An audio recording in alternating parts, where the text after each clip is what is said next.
नमस्कार दोस्तों, मैं Dharmendra Verma online study with DK में आपका बहुत बहुत स्वागत करता हूं।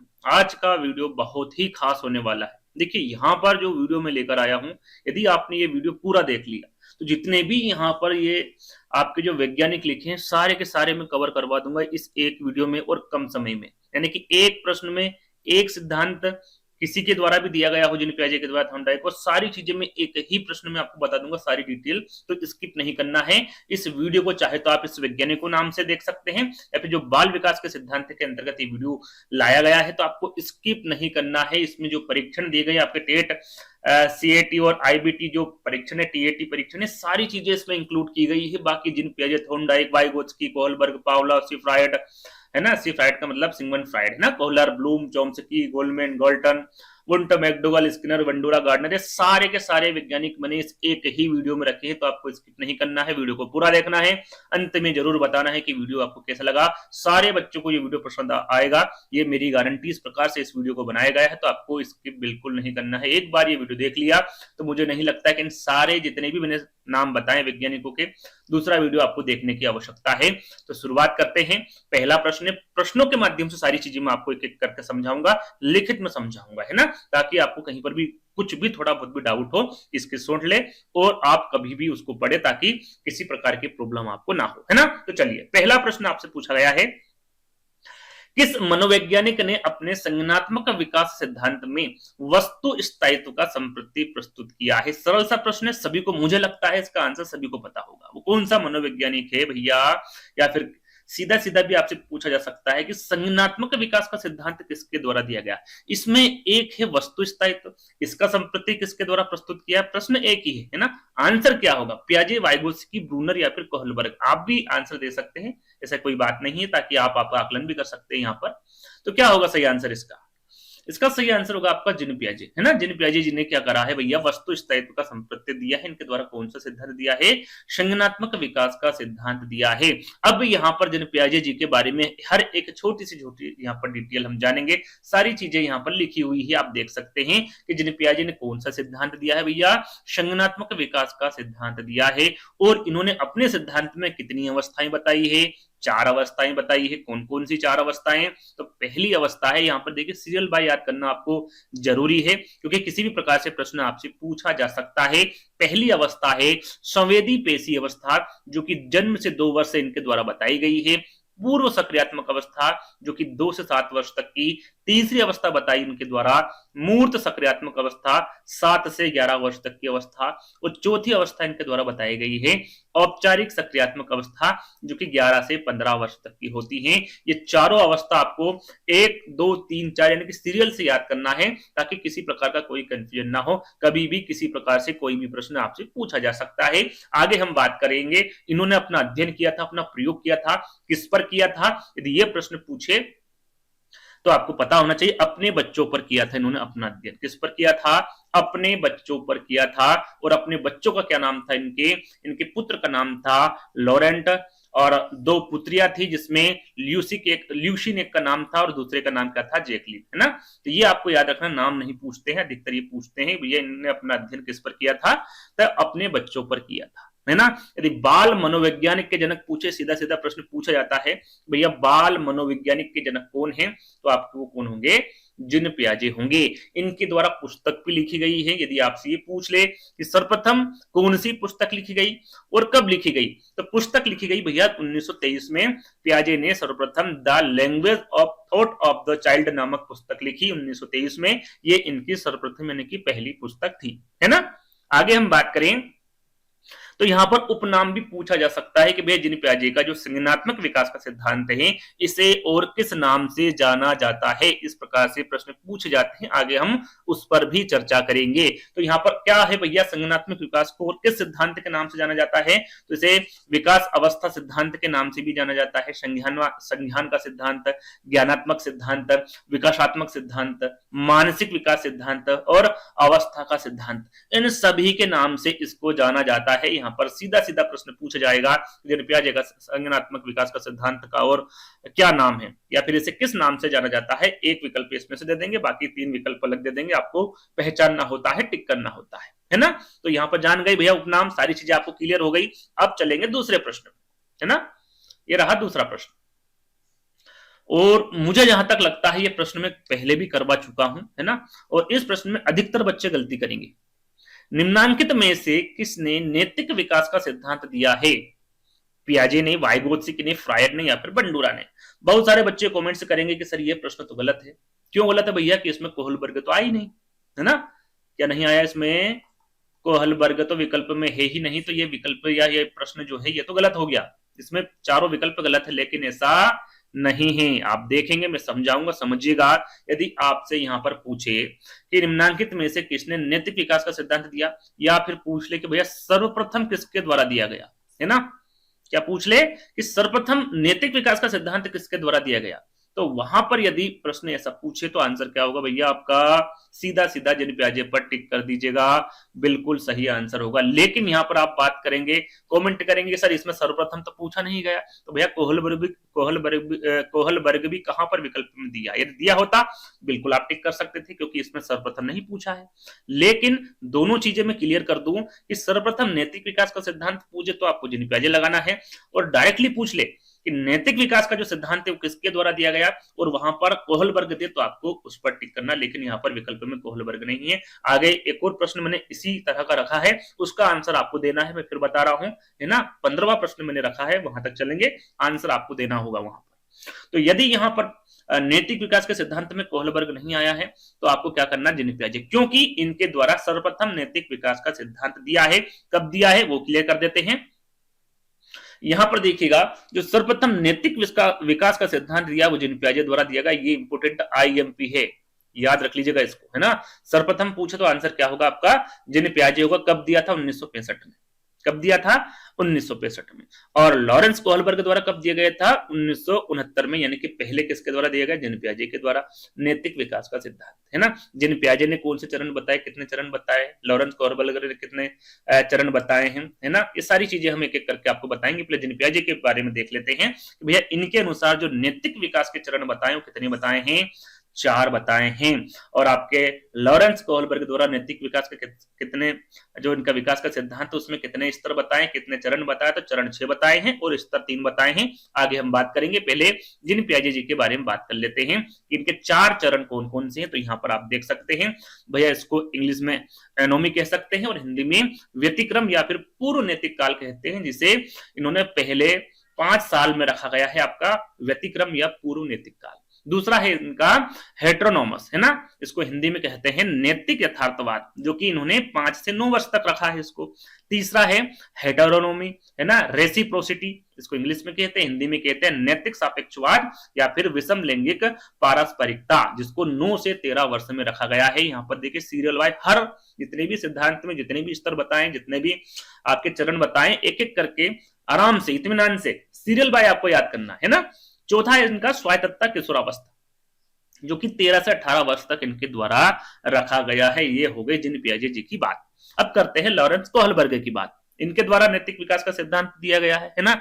इन्होंने चरण कितने बताए भैया? 6 चरण बताए, लेकिन स्तर कितने बताए? 3, है ना। एक स्तर में 2 चरण इनके द्वारा बताया गया है। तो याद रखिएगा, इनके द्वारा 3 स्तर और 6 चरणों में इनके द्वारा जो नैतिक विकास का सिद्धांत है इसका वर्गीकरण किया है। अब 6 चरण कौन कौन से हैं? 3 स्तर के माध्यम से इनके द्वारा बताया गया है। स्तर फर्स्ट है इनका पूर्व परंपरागत नैतिकता। कौन सा है? पूर्व परंपरागत नैतिकता। कब से कब तक बताई है इन्होंने? 4 से 10 वर्ष तक बताया है। और इसमें 2 चरण रखे गए हैं। पहला चरण है जिसमें पूर्व परंपरागत नैतिकता में दंड, आज्ञाकारिता और सजा होती है, और दूसरे चरण में साधन, प्रयोजन, वाग, उद्देश्य, अभिविन्यास होता है। तो कौन से स्तर में कौन से चरण रखे गए हैं इस पर विशेष ध्यान दीजिएगा, क्योंकि इसी प्रकार के प्रश्न आपसे पूछे जाते हैं। स्तर 2 की हम बात करें तो ये है आपका पारंपरिक नैतिकता, जो कि 10 से 13 वर्ष तक इनके द्वारा रखा गया है। चरण 3 में इनके द्वारा बताया गया भैया अच्छा लड़का, अच्छी लड़की, अभिविन्यास। और चरण 4 में सामाजिक व्यवस्था बनाए रखना और कानूनी और व्यवस्था अभिविन्यास, है ना। 3 चरण में क्या रखा है, चौथे चरण में क्या रखा है, और कौन से स्तर में रखा गया है, कौन से स्तर में रखा गया है, ये आपको पता होना चाहिए। स्तर 3 की हम बात करें तो उत्तर परंपरागत नैतिकता, जो कि 13 से 16 वर्ष तक इनके द्वारा रखा गया है। चरण 5 और 6 में क्या है भैया? 5 में है सामाजिक अनुबंध और व्यक्तिगत अधिकारी या फिर सामाजिक अनुबंधन अभिविन्यास। 6 में सार्वभौमिक सिद्धांत या फिर सार्वभौमिक नैतिक सिद्धांत अभिविन्यास। ये यहाँ पर 3 स्तर मैंने आपको बता दिए हैं और 6 चरण आपको बता दिए हैं। भैया 3 स्तर में, हर स्तर में 2-2 चरण रखे गए हैं, टोटल 6 चरण आपके हो गए हैं। तो ये आपके जेनी पियाजे जी हो गए और ये आपके लॉरेंस कोहलबर्ग हो गए, है ना। मैं आपको एक एक चीज बताऊंगा, याद रखिएगा। यदि आपसे पूछे सर्वप्रथम नैतिक विकास का सिद्धांत, तो जेनी पियाजे लगा के आइएगा, आपका बिल्कुल करेक्ट आंसर होगा, है ना। चलिए, ये प्रश्न पूछा भी गया है, आगे हम चर्चा करेंगे उस पर। तीसरा प्रश्न यहाँ पर पूछा गया है और ये आपका बुद्धि से संबंधित है और काफी अच्छा प्रश्न है। इसमें कुछ डिटेल में पॉइंट आपको बताऊंगा, वो विशेषकर ध्यान दीजिएगा। मानसिक आयु का प्रत्यय किसके द्वारा दिया गया, यदि ये आपसे पूछे तो क्या होगा सही आंसर? बीने, स्टर्न, टर्मन या फिर वेसलर, क्या होगा? आपको भी आंसर देना है ना। कमेंट के माध्यम से दीजिए या फिर कॉपी में लिख लीजिए, ताकि आपको समझ में आए कि भाई आंसर सही दिया फिर गलत दिया आपने। क्या होगा सही आंसर? तो यहां पर देखिए, मानसिक आयु का प्रतीक पूछे तो हमेशा याद रखिएगा साइमन बीने। कौन होंगे? साइमन बीने होंगे भैया। मानसिक आयु का जो प्रत्यय दिया है, बीने साइमन द्वारा दिया गया है। छोटी से छोटी, बड़ी से बड़ी जानकारी यहाँ पर लिखी हुई है, ध्यान दीजिएगा। हर एक पॉइंट इंपोर्टेंट है, बुद्धि से संबंधित है ये प्रश्न। यहाँ पर देखिए, मानसिक आयु का प्रत्यय बीने साइमन द्वारा दिया गया है। अब यहाँ पर हम शुरुआत से चलेंगे तो आपको यहाँ पर एक एक करके 1985, 1990 इस प्रकार से यहाँ पर मैंने पॉइंटों को रखा है, ताकि आपको किसी प्रकार का कंफ्यूजन ना हो। देखिए, यहाँ पर आपसे पूछ ले कि भैया बुद्धि शब्द का सर्वप्रथम प्रयोग किसके द्वारा किया गया था, तो ये फ्रांसीसी गाल्टन के द्वारा किया गया था। इंपोर्टेंट आईएमपी है। कहां के रहने वाले हैं भैया? ये इंग्लैंड के। कब किया था इन्होंने सर्वप्रथम बुद्धि शब्द का प्रयोग? तो 1885 में। सन याद रखना है, किसके द्वारा किया गया है और क्या किया गया भैया? बुद्धि शब्द का प्रयोग किया सर्वप्रथम फ्रांसिस गाल्टन ने, इंग्लैंड के रहने वाले थे, 1885, है ना। 1890 में केटल ने पेंसिल्वेनिया विश्वविद्यालय में मेंटल टेस्ट एंड मैनेजमेंट, मानसिक परीक्षण एवं मापन नामक पुस्तक का प्रकाशन किया। कौन सा प्रकाशन किया, कब किया, किसके द्वारा किया गया? 3 चीजें इसमें लिखी हुई है। 1890 में किया गया। किसका किया गया भैया? मानसिक परीक्षण एवं मापन नामक पुस्तक का, जिसे इंग्लिश में कहते हैं मेंटल टेस्ट एंड मैनेजमेंट। किसके द्वारा? केटल के द्वारा। कहां पर? पेंसिल्वेनिया विश्वविद्यालय में, है ना। और याद रखिएगा, ये इंपोर्टेंट है भैया, मानसिक परीक्षण शब्द का प्रयोग किसके द्वारा किया गया था? तो याद रखिएगा, ये केटल के द्वारा किया गया था और इसी पुस्तक में किया गया था। कब? 1890 में। मानसिक परीक्षण के बारे में पूछा जाता है कि सर्वप्रथम मानसिक परीक्षण शब्द का प्रयोग किसके द्वारा किया गया था, तो केटल के द्वारा किया गया था। कब किया गया था? 1890 में। अब बात करते हैं 1905 की। सबसे पहला बुद्धि परीक्षण किसके द्वारा किया गया था और कौन सा किया गया था? देखिए, बीने साइमन बुद्धि परीक्षण तैयार किया गया था। सबसे पहला बुद्धि परीक्षण कब किया गया था? 1905 में। आईएमपी है, ध्यान दीजिएगा। सारे पॉइंट आईएमपी, इनको याद कर लीजिएगा अच्छे से कि 1905 में सबसे पहला बुद्धि परीक्षण कौन सा था भैया? बीने साइमन बुद्धि परीक्षण, है ना। अब बच्चा जो कंफ्यूज होता है वो मैं बताऊंगा 6ठे और 7वें पॉइंट में। पहले 5वां पॉइंट हम देख लेते हैं कि भैया मानसिक आयु शब्द का प्रयोग किसके द्वारा किया गया था। यहां पर देखिए, मानसिक परीक्षण है और यहां पर मानसिक आयु है, दोनों अलग अलग है। ध्यान दीजिएगा कि भैया मानसिक आयु शब्द का जो प्रयोग है ये किसके द्वारा किया गया था, तो अल्फ्रेड बीने के द्वारा किया गया था। कब किया गया था? 1908 में किया गया था। किसका? मानसिक आयु शब्द का, है ना। अब देखिए, बच्चा गलती कहां करता है, ये विशेष तौर पर ध्यान दीजिएगा, क्योंकि मैंने काफी ये प्रश्न आपसे पूछा है और काफी बच्चे ने ये गलती की है। यदि आपसे पूछे कि भैया सर्वप्रथम बुद्धि लब्धि का सूत्र किसके द्वारा किया गया, तो मैं आपको बताऊं 50 से 60% कम से कम बता रहा हूं ये रेशियो में। मैंने यहां पर क्यूज के तौर पर एक प्रश्न आपको दिया था, है ना, जो हमारी कमेंट्री वगैरह होती है उसमें दिया था। तो लगभग आप मानेंगे नहीं, 89% बच्चों के द्वारा आंसर गलत दिया था। अब ये जो रेशियो है ये कम नहीं है। तो यहां पर अब जब भी वीडियो देखें, मेरा नहीं किसी का भी आप वीडियो देखें, इत्मीनान से आराम से देखें उसको, कहीं पर भी किसी प्रकार की कोई गलती ना करें। क्योंकि यहां पर जो बच्चे अधिकतर आंसर लगा रहे थे वो क्या लगा रहे थे? टर्मन। लेकिन टर्मन आंसर इसका नहीं होगा। क्यों नहीं होगा? क्योंकि यहां पर क्या पूछा है आपसे? सर्वप्रथम पूछा है ना। तो सर्वप्रथम पूछे कि भैया सर्वप्रथम बुद्धि लब्धि का सूत्र किसके द्वारा दिया गया, तो ज्यादातर जो विकल्प होते हैं वो स्टर्न दिए होते हैं। कोहलमान कम विकल्प में दिया होता है। यदि दिए तो भी आपको ध्यान रखना है, स्टर्न और कोहलमान द्वारा बुद्धि लब्धि का सूत्र दिया। कब दिया? 1912 में। अब 1912 में यदि पूछ ले कि 1912 में जो स्टर्न और कहलमान द्वारा बुद्धि लब्धि का सूत्र दिया था वो कौन सा है, तो वो है आपका मानसिक आयु बटे वास्तविक आयु। बस इतना सा ही इनके द्वारा सूत्र दिया था। ये टर्मन जी ने इसको संशोधित किया था, है ना, इसको सरल बनाया था। इस सूत्र को, ये थोड़ा सा टफ पड़ रहा था तो इसको क्या किया था इन्होंने, संशोधित करके सरल बनाया था। तो ये कब बनाया था इनके द्वारा, 1916 में।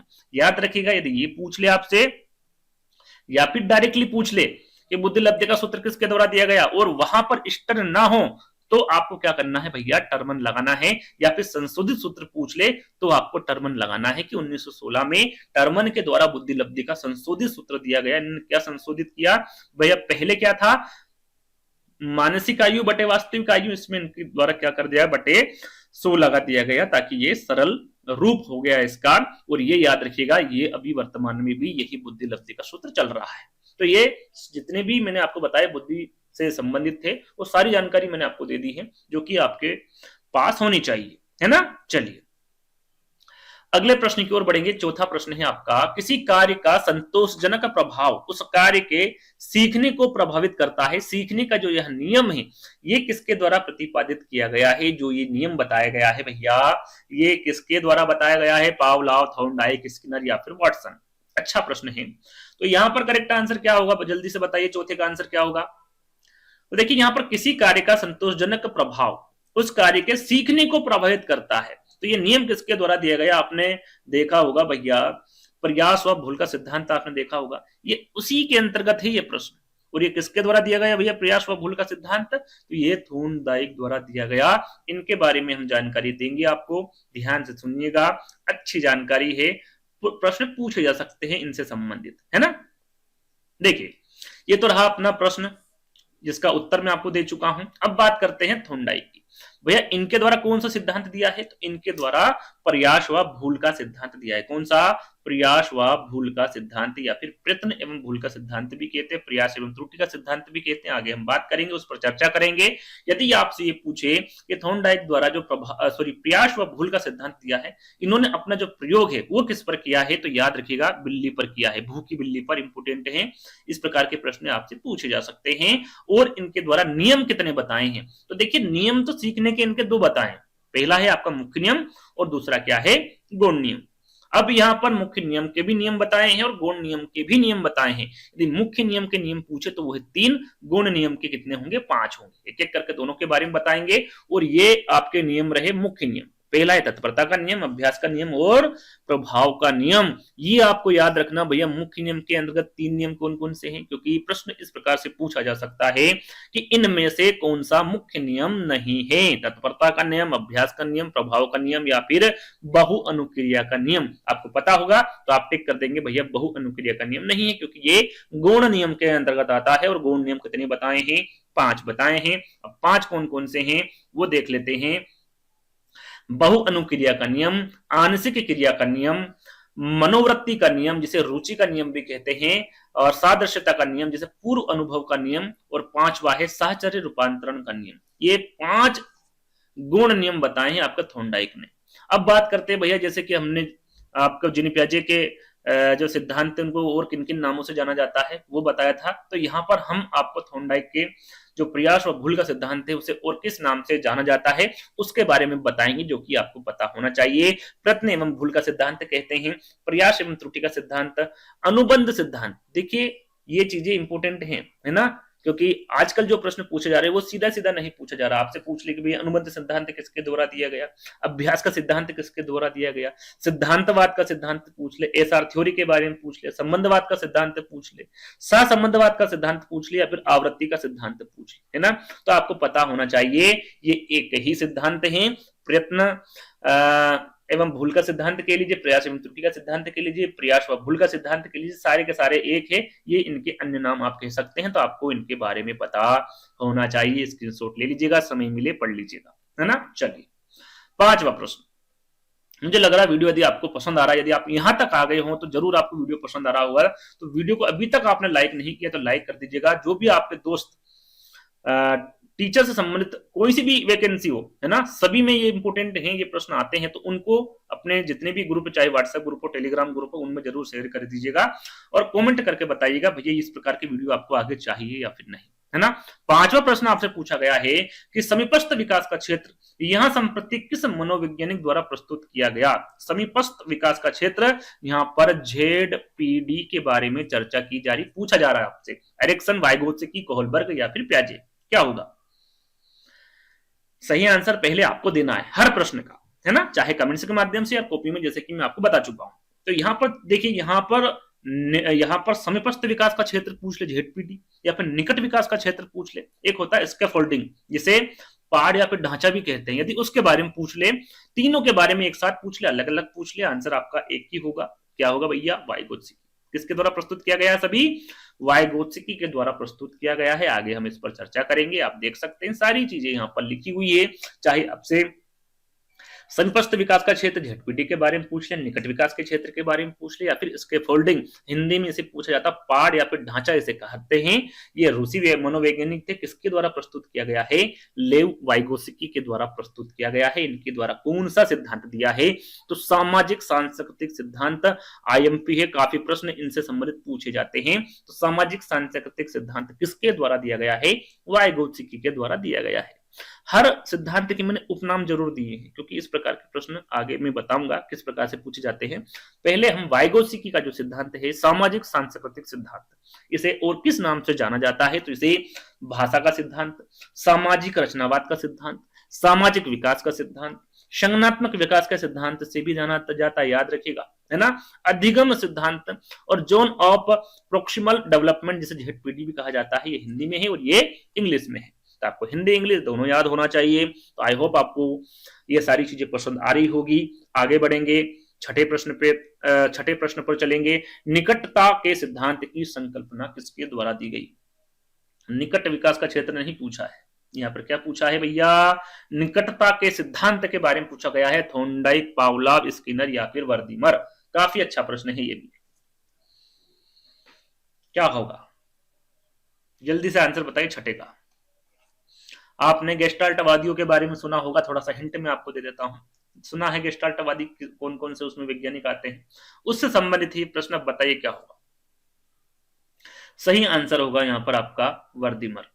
कौन होगा, वर्दीमर। ये कौन है भैया, ये गेस्टाल्ट मनोविज्ञान के संस्थापक इन्हें कह सकते हैं, जनक इन्हें कह सकते हैं, और निकटता के सिद्धांत की संकल्पना इनके द्वारा ही दी गई है। थोड़ी सी जानकारी आपको देंगे, सुनिएगा कि भैया निकटता के सिद्धांत की संकल्पना, जैसे कि मैंने आपको बताया था, जर्मन के मनोवैज्ञानिक है मैक्स वर्दाइमर द्वारा दी गई थी। यहाँ पर वर्दाइमर लिखा हुआ है ना। यहाँ पर यदि आपसे सीधा सीधा पूछे कि भैया गेस्टाल्ट मनोवैज्ञानिक के संस्थापक पूछ ले या फिर जनक पूछ ले, कौन होंगे, मैक्स वर्दाइमर होंगे। कौन होंगे, मैक्स मर्दाइवर। कब दिया भैया, तो गेस्टाल्ट मनोविज्ञानी की जो स्थापना है ये जर्मनी में, कहां पर हुई थी, जर्मनी में, और ये जर्मन के ही मनोवैज्ञानिक है मैक्स वर्दाइमर द्वारा 1912 में की गई थी। कब, सन यदि पूछे तो 1912, आपको ध्यान रखना है। अब इन गेस्टाल्टवादियों में कौन कौन से मनोवैज्ञानिक इंक्लूड थे, किनके द्वारा इसमें इनका सहयोग हुआ, तो वर्दीमर के साथ साथ कोहलर का, कोफका का, लेविन, ये सभी क्या है भैया, गेस्टाल्टवाद के प्रवर्तक है। आगे इनसे संबंधित प्रश्न पूछा जा सकता है कि भाई कोहलर किससे संबंधित है, तो गेस्टाल्टवाद से संबंधित है। इस प्रकार के प्रश्न पूछे जा सकते हैं, जो कि आपको पता होना चाहिए। वर्दीमर, कोहलर, कोफका और लेविन, है ना। चलिए आगे बढ़ेंगे। सातवां प्रश्न और काफी अच्छा प्रश्न है,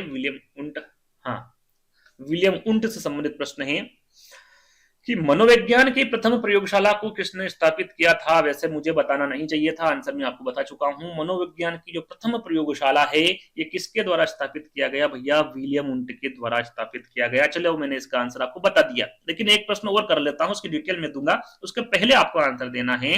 यदि आपसे पूछ ले कि आधुनिक मनोविज्ञान के जनक कौन है, यदि ये पूछ ले तो आंसर बताइए भाई कमेंट्स में। क्या होगा, क्या पूछ ले आपसे, आधुनिक मनोविज्ञान के जनक पूछ ले, कौन होंगे। दूसरा प्रश्न दे देता हूं, प्रायोगिक मनोविज्ञान के जनक पूछ ले, ये बताइए दोनों का आंसर क्या होगा। पहला प्रश्न पूछा मैंने आपसे आधुनिक मनोविज्ञान के जनक, और दूसरा प्रश्न पूछा प्रायोगिक मनोविज्ञान के जनक किसे कहते हैं। जल्दी से फटाफट आंसर करिए, क्योंकि मैं इसके जस्ट बाद इसका विश्लेषण करने वाला हूं, आपको समझाने वाला हूं। है ना। आई होप अपना आंसर दे दिया होगा। चलते हैं, बताते हैं आपको किसने दिया भैया। तो यहाँ पर देखो लिखा हुआ है, पहले हम आंसर जान लेते हैं, क्योंकि आंसर में सिर्फ विलियम उंट मैंने आपको बताया था। देखिए यहाँ पर ये कब स्थापित किया गया था, तो 1879 में, है ना। कहा, जर्मनी के लेप्जिग में प्रथम मनोविज्ञान प्रयोगशाला को स्थापित किया गया। किसके द्वारा, विलियम उंट के द्वारा। कब, 1879 में। देखिए दो प्रश्न मैंने आपसे पूछे थे, एक पूछा था आधुनिक मनोविज्ञान का जनक और दूसरा पूछा था प्रायोगिक मनोविज्ञान का जनक। दोनों ही पूछे, किसी भी तरीके से पूछे, आंसर क्या होगा, विलियम उंट ही होगा, है ना। चाहे प्रथम मनोविज्ञान प्रयोगशाला के बारे में पूछे, आधुनिक मनोविज्ञान के जनक के बारे में पूछे, या फिर प्रायोगिक मनोविज्ञान के जनक के बारे में पूछे, विलियम उंट आपका बिल्कुल करेक्ट आंसर होगा, है ना। चलिए अगला प्रश्न, बाल अंतर्बोध परीक्षण, जैसा कि मैंने आपको बताया था टीएटी, सीएटी, आईबीटी परीक्षण के बारे में मैं आपको बताऊंगा। ये रहा प्रश्न, तीनों के बारे में एक साथ आपको जानकारी देने वाला हूं। जहां तक मुझे लगा हर एक जानकारी मैंने प्रश्नों के माध्यम से देने की कोशिश की है। बालक अंतर्बोध परीक्षण किसके द्वारा विकसित किया गया, बेलक, थर्स्टन, थोंडाइक या फिर आलपोर्ट। इसे क्या कहते हैं भैया, सीएटी कहा जाता है, सॉरी सीएटी कहा जाता है। बताइए क्या सही आंसर होगा, बाल अंतर्बोध परीक्षण। तो याद रखिएगा, ये दिया है आपका बेलक ने। किसने दिया है, लियोपोल्ड बेलक। इनका पूरा नाम क्या है, लियोपोल्ड बेलक है। अब हम पहले सीएटी के बारे में जानेंगे, फिर टीएटी के बारे में, फिर आईबीटी के बारे में एक एक करके जानेंगे। तो यहाँ पर तीनों के बारे में जानेंगे। आंसर ये रहा आपका टीएटी, सीएटी और आईबीटी, है ना। तो सबसे पहले जानेंगे सीएटी के बारे में, बाल अंतर्बोध परीक्षण। याद रखिएगा सारी चीजें मैंने यहाँ पर रखी है। प्रतिपादक कौन होंगे, जैसे कि हम प्रश्न में बता चुके हैं, लियोपोल्ड बेलक। कब की थी इनके द्वारा परीक्षण, कब किया था, तो 1948 में। सन भी आपको ध्यान में रखना है। इनके साथ विकास में योगदान भी दिया गया था लियोपोल्ड बेलक के। तो वो कौन थे, डॉक्टर अर्नेस्ट क्रिस, है ना। ये याद रखिएगा, यदि पूछ ले भाई बाल अंतर्बोध परीक्षण में किसका योगदान था विकास में, तो याद रखिएगा डॉक्टर अर्नेस्ट क्रिस का, है ना। इस परीक्षण में क्या होता है भैया, तो इस परीक्षण में कार्ड की संख्या कितनी होती है, टोटल, यहाँ पर टोटल दी गई है 10 संख्या होती है आपकी बाल अंतर्बोध परीक्षण सीएटी में, है ना। इस परीक्षण में 10 कार्ड पर किसके चित्र बने होते हैं, तो जानवरों के चित्र बने होते हैं। अब इन चित्रों के माध्यम से क्या किया जाता है, तो बालक को चित्र दिखाकर कहानी लिखने को कहा जाता है। कोई सा भी जानवर हो, शेर हो गया, तो उसके बारे में बता दिया कि भाई इसके ऊपर कहानी लिखो। तो इस प्रकार से चित्र दिखाकर कहानी लिखने को कहा जाता है। ये कितने से कितने वर्ष तक के बच्चों के लिए होता है, ये इंपोर्टेंट है। बाल अंतर्बोध परीक्षण कितने से कितने वर्ष के बच्चों के लिए किया जाता है, तो ये विशेषकर ध्यान दीजिएगा। यहाँ परीक्षण 3 से 11 वर्ष के बच्चों के लिए होता है। इनको 10 कार्ड दिए जाते हैं, उस पर जानवरों के चित्र होते हैं। कोई सी भी जानवर का चित्र दिखाकर कहानी लिखने को कहते हैं। बस इतना सा आपको याद रख लेना है। अब बढ़ते हैं टीएटी। टीएटी प्रासंगिक अंतर्बोध परीक्षण, ये किसके द्वारा प्रतिपादित किया गया था, तो मॉर्गन एवं मूरे। कब किया गया था, तो 1935 में। सन आपको साथ में ध्यान रखना है ना। इसमें क्या होता भैया, इस परीक्षण में आपने अभी देखा कि भैया, मैं थोड़ा सा रिपीट भी आपको करवाता जाऊंगा, आपका रिवीजन भी होता रहेगा। जैसे कि सीएटी में मैंने आपको बताया था कि 10 कार्ड होते हैं, 10 कार्डों में जानवरों के चित्र होते हैं, उनमें चित्र दिखाकर कहानी का उल्लेख किया जाता है, उनको लिखने के लिए कहते हैं। और यहाँ परीक्षण 3 से 11 वर्ष तक की उम्र के बारे में मैंने अभी आपको बताया, है ना। अब बात करते हैं टीएटी परीक्षण के बारे में। मॉर्गन एवं मूरे इसके प्रतिपादक है। इन्होंने कार्ड के सहारे व्यक्तित्व का परीक्षण किया। पूछे कि व्यक्तित्व का परीक्षण किसमें किया गया है, और विकल्प में प्रासंगिक अंतर्बोध परीक्षण दे, तो आपको टिक कर देना है, सही आंसर होगा, है ना। इसमें क्या होता भैया, कार्ड की कुल संख्या 30 + 1 होगा। अब ये एक अलग से क्यों लिखा है, यहाँ पर हम जानेंगे। 30 + 1 यानी कि टोटल कितनी संख्या होती, 31। यहाँ पर ऐसा नहीं विकल्प में 30 + 1 दे, टोटल भी आपको दे सकते हैं 30, 31, 32, 33। तो आप तो 31 पर टिक करना है ना। चलिए, इस परीक्षण में टोटल जो 31 कार्ड होते हैं, उसमें जो 10 कार्ड होते हैं उसमें पुरुषों से संबंधित होते हैं, है ना। 10 कार्ड महिला से संबंधित होते हैं, और 10 कार्ड दोनों से होते हैं, यानी कि पुरुष से भी होते हैं और महिला से। टोटल कितने हो गए, 30। एक कार्ड जो होता है उसे क्या करा जाता है, खाली रखा जाता है। क्या रखा जाता है, खाली, है ना। एक बार रिवीजन कर लेते हैं। प्रतिपादक कौन होंगे, मॉर्गन एवं मूरे होंगे। कार्ड के सहारे इन्होंने व्यक्तित्व का परीक्षण किया। टोटल 31 कार्ड, जिसमें 30 + 1, एक खाली कार्ड है। 10 में पुरुषों की, 10 में महिलाओं की, और 10 में दोनों की जो फोटो होती है या फिर जो चित्र होते हैं वो बने होते हैं। अब क्या होता है इसमें, आगे जानकारी देंगे आपको। इसमें क्या होता है कि इसमें बालकों को चित्र दिखाकर कहानी लिखने को कहा जाता है। कम से कम 10 कार्ड पर कहानी लिखवाई जाती है और इसका जो प्रयोग है वो जैसे कि हमने अभी जाना कि टीएटी सॉरी जो आपका सीएटी है वो 3 से 11, लेकिन इसका जो प्रयोग है 14 वर्ष से अधिक बालकों पर ही किया जाता है। 14 वर्ष से अधिक जो बालक है उस पर इसका प्रयोग किया जाता है टीएटी परीक्षण का। तो आई होप आप समझ गए होंगे। आईबीटी के बारे में जानेंगे भैया। स्याही धब्बा परीक्षण काफी इसके बारे में पूछा जाता है, इंपोर्टेंट है तीनों, है ना। तो प्रतिपादक कौन होंगे? हरमन रोरसा होंगे। इस परीक्षण में क्या होता भैया, यहाँ पर देखिए स्याही धब्बा से आप समझ गए होंगे कि इसमें स्याही के धब्बे बने होते हैं। कितने कार्ड में? 10 कार्ड में। कितने में? 10 कार्ड में। आपको दो चीजें ध्यान में रखना है कि भैया आपका जो सीएटी परीक्षण है ना, उसमें भी 10 कार्ड होते हैं और आपका जो आईबीटी है इसमें भी 10 कार्ड होते हैं। ये दोनों सेम सेम है ना, लेकिन इसके जो परीक्षण जो समझाने का तरीका है वो अलग है। इसमें स्याही के धब्बे हैं, ये याद रखिएगा, और इसमें 5 कार्ड पर काले और सफेद धब्बे होते हैं और बाकी जो 5 है उसमें विभिन्न कलर होते हैं, किसी भी प्रकार का कलर उसमें हो सकता है। बालक को आकृति दिखाकर उसके बारे में पूछा जाता है।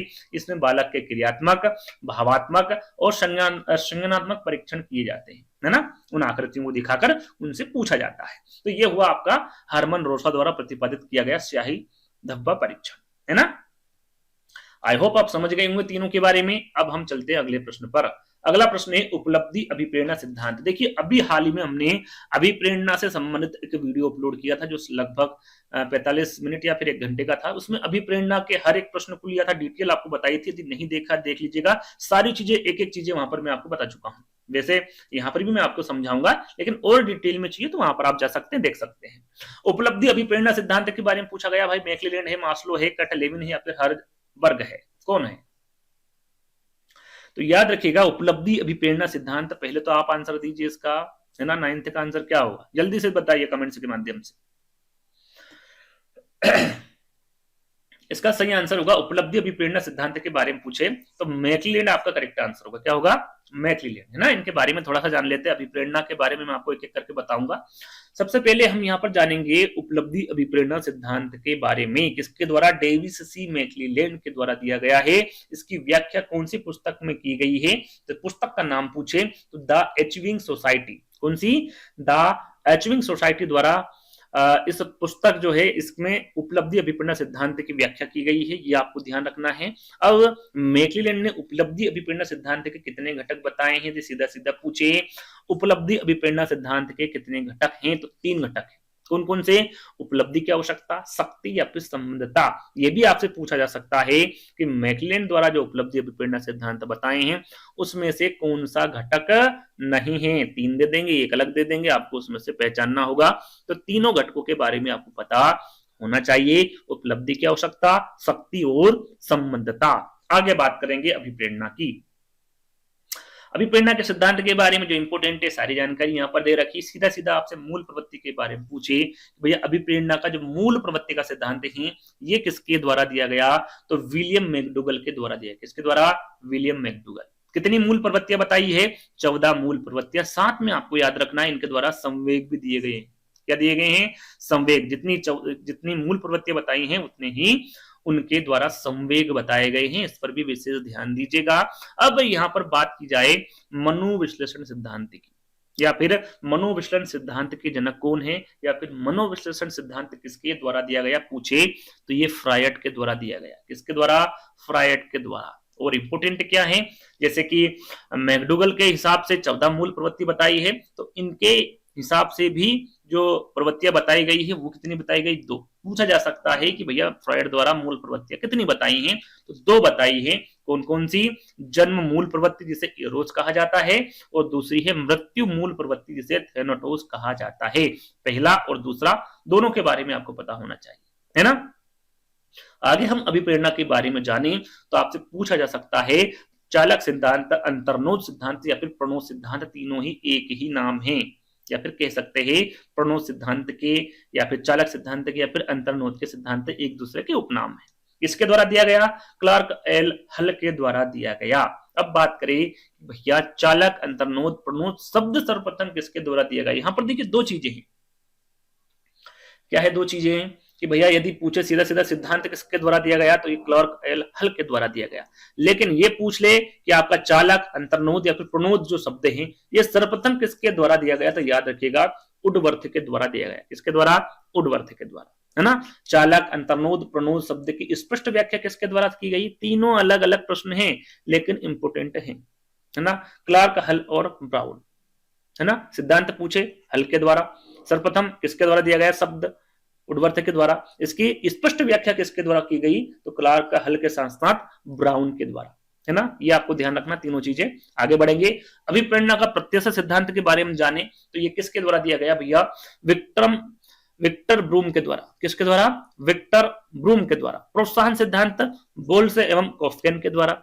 आवश्यकता पदानुक्रम सिद्धांत या फिर मांग पूर्ति का सिद्धांत भी कहते हैं, ये किसके द्वारा दिया गया? तो ये अब्राहम मैस्लो के द्वारा दिया गया। जितने भी अभिप्रेरणा के इंपोर्टेंट सिद्धांत हैं सारी जानकारी आपको दे दी। अब बात करते हैं जो इंपोर्टेंट परिभाषा है वो कौन कौन सी है। आप यहां पर 3 परिभाषा देख सकते हैं और तीनों की तीनों ही क्या है? इंपोर्टेंट है। इसके बाद हम इनके प्रकार के बारे में जानेंगे अभिप्रेरणा के, है ना। यदि हम वीडियो बना रहे हैं, प्रश्न आपको दे रहे हैं तो सारी जानकारी देंगे, है ना। फिर मैं आपको बता रहा हूं, यदि आप यहां तक आ गए हैं, वीडियो आपको पसंद आ रहा है तो लाइक जरूर करना है, शेयर अपने दोस्तों के साथ जरूर करना है ना। इतना सा काम कर लेना है ताकि इसी प्रकार के वीडियो आपको मिलते रहे। तो अभिप्रेरणा की परिभाषा भैया, अभिप्रेरणा सीखने का सर्वोत्तम राजमार्ग है। ये किसके द्वारा कहा गया? इस प्रकार के प्रश्न पूछे जाते हैं। या फिर किसका कथन है? तो स्किनर का कथन है, स्किनर के द्वारा कहा गया, है ना। अभिप्रेरणा कार्य को आरंभ करने, जारी रखने की प्रक्रिया, ये किसके द्वारा कहा गया? तो गुड के द्वारा कहा गया। अभिप्रेरणा वे शारीरिक और मनोवैज्ञानिक दशाएं हैं जो किसी कार्य को करने के लिए प्रेरित करती है, किसके द्वारा कहा गया या किसका कथन है? तो मैकडूगल का कथन है। ये तीनों कथन इंपोर्टेंट हैं, अच्छे से याद कर लीजिएगा, रटना नहीं है, आपको सीखना है ना। चलिए अब बात करते हैं अभिप्रेरणा की। अभिप्रेरणा के प्रकार सीधे सीधे पूछे भैया, अभिप्रेरणा के कितने प्रकार है? तो याद रखिएगा 2 प्रकार है ना। कौन से? आंतरिक अभिप्रेरणा और बाह्य अभिप्रेरणा। अब्राहम मैस्लो के द्वारा पूछे तो भी इनके द्वारा 2 प्रकार बताए। कौन कौन से? जन्मजात और अर्जित। क्योंकि प्रश्न कुछ इस प्रकार से भी पूछा जा सकता है कि अभिप्रेरणा के कितने प्रकार है? आंतरिक अभिप्रेरणा और बाह्य अभिप्रेरणा, जन्मजात और अर्जित, स्वाभाविक और कृत्रिम, या फिर इनमें से कोई नहीं। तो आपको पता होना चाहिए अभिप्रेरणा के 2 प्रकार बताए हैं, आंतरिक अभिप्रेरणा, बाह्य अभिप्रेरणा, जिसे सकारात्मक और नकारात्मक अभिप्रेरणा भी कहा गया है ना। अब्राहम मैस्लो के द्वारा पूछे तो 2 प्रकार बताए, जन्मजात और अर्जित। थॉमसन के द्वारा पूछे तो अभिप्रेरणा के इनके द्वारा भी 2 प्रकार बताए, स्वाभाविक और कृत्रिम। याद रखिएगा आंतरिक के अभिप्रेरणा के भी 2 प्रकार होते हैं, अब्राहम मास्लो के द्वारा भी, थॉमसन के। लेकिन गेरेट के बारे में पूछे कि गेरेट के द्वारा अभिप्रेरणा के कितने प्रकार बताए हैं, तो इनके द्वारा 3 प्रकार बताए हैं। कौन कौन से? जैविक, जिसे दैहिक कहा जाता है, मनोवैज्ञानिक और सामाजिक, ये 3 प्रकार बताए हैं गेरेट द्वारा। तो ये अभिप्रेरणा मुझे लगता है सारी चीजें मैं एक एक करके आपको बता चुका हूं। अब चलते हैं अगले प्रश्न पर, है ना। चलिए ये रहा अगला प्रश्न। बुद्धि का त्रिआयामी सिद्धांत किसके द्वारा प्रतिपादित किया गया? मैंने बुद्धि के जो इंपोर्टेंट पॉइंट थे वो आपको वहां पर बता दिए। अब यहाँ पर जो इंपोर्टेंट सिद्धांत हैं, 10 सिद्धांत में या फिर 12 सिद्धांत बताऊंगा, उनके बारे में भी आपको पता होना चाहिए। बुद्धि का त्रिआयामी सिद्धांत पूछा गया है। देखिए यहां पर आपको मैं बता दूं, पहले आंसर जान लेते हैं ना। थॉर्नडाइक, गिलफोर्ड, स्पीयरमैन या फिर थर्स्टन, क्या होगा? 10वें का आंसर फटाफट बताइए। त्रिआयामी सिद्धांत के बारे में पूछा गया है, तो त्रिआयामी सिद्धांत के बारे में पूछे तो आंसर क्या होगा? हमेशा आपका गिलफोर्ड होगा, है ना। क्या होगा? गिलफोर्ड होगा। त्रिआयाम या फिर त्रिआयामी सिद्धांत गिलफोर्ड के द्वारा दिया गया है ना। चलिए इसका डिटेल हम जान लेते हैं। यहां पर आंसर आपका होगा, क्या बताया था मैंने? गिलफोर्ड, है ना। स्पीयरमैन नहीं होगा, गिलफोर्ड होगा। यहां पर उत्तर लिख देता हूं मैं, उत्तर गिलफोर्ड। हाँ ठीक है, ये आपको ध्यान देना है। अब हम यहां पर से शुरू करेंगे बुद्धि के प्रमुख सिद्धांत से। यहां पर देखिए एक कारक पूछ ले आपसे, एक कारक सिद्धांत पूछ ले या फिर एक तत्व सिद्धांत पूछ ले, किसके द्वारा दिया गया भैया? ये अल्फ्रेड बीने के द्वारा दिया गया। द्विकारक सिद्धांत पूछे या फिर द्वितत्व का सिद्धांत पूछे, ये किसके द्वारा दिया गया? आपका स्पीयरमैन के द्वारा दिया गया, है ना। यहां पर ध्यान दीजिएगा कि द्विकारक पूछे या फिर त्रिकारक पूछे, ये किसके द्वारा दिए गए? दोनों सिद्धांत स्पीयरमैन के द्वारा दिए गए, है ना। जिसे द्वित सिद्धांत भी कहते हैं और त्रितत्व का सिद्धांत भी कहते हैं। यहाँ पर कंफ्यूजन क्या होता है ये मैं आपको आगे बताऊंगा। देखिए त्रिकारक सिद्धांत पूछे, त्रिआयामी सिद्धांत पूछे या फिर त्रिचापी या फिर त्रिघटकी सिद्धांत पूछे, इनके वैज्ञानिक अलग अलग है, ध्यान दीजिएगा। यहाँ पर त्रिकारक सिद्धांत के स्पीयरमैन है, त्रिआयामी सिद्धांत के गिलफोर्ड है और त्रिचापी या फिर त्रिघटकी सिद्धांत के स्टर्नबर्ग होंगे, ये आपको ध्यान रखना है। साथ में बहुकारक या फिर बहुतत्व का सिद्धांत किसके द्वारा दिया गया?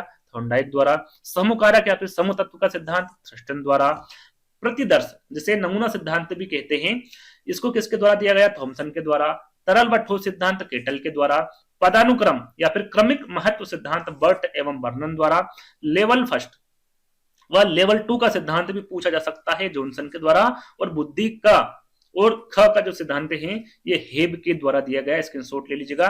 टोटल 1 से 12 सिद्धांत मैंने आपको बताए हैं, सारे के सारे इंपोर्टेंट हैं, याद आपको कर लेना है। चलिए आगे बढ़ेंगे। अंतर्दृष्टि का जो सिद्धांत है किसके द्वारा दिया गया? अब यहाँ पर सिद्धांत पूछा गया है अंतर्दृष्टि का सिद्धांत व्यवहारवादी द्वारा, गेस्टाल्टवादी, संरचनावादी या फिर प्रकार्यवादी, किसके द्वारा दिया गया?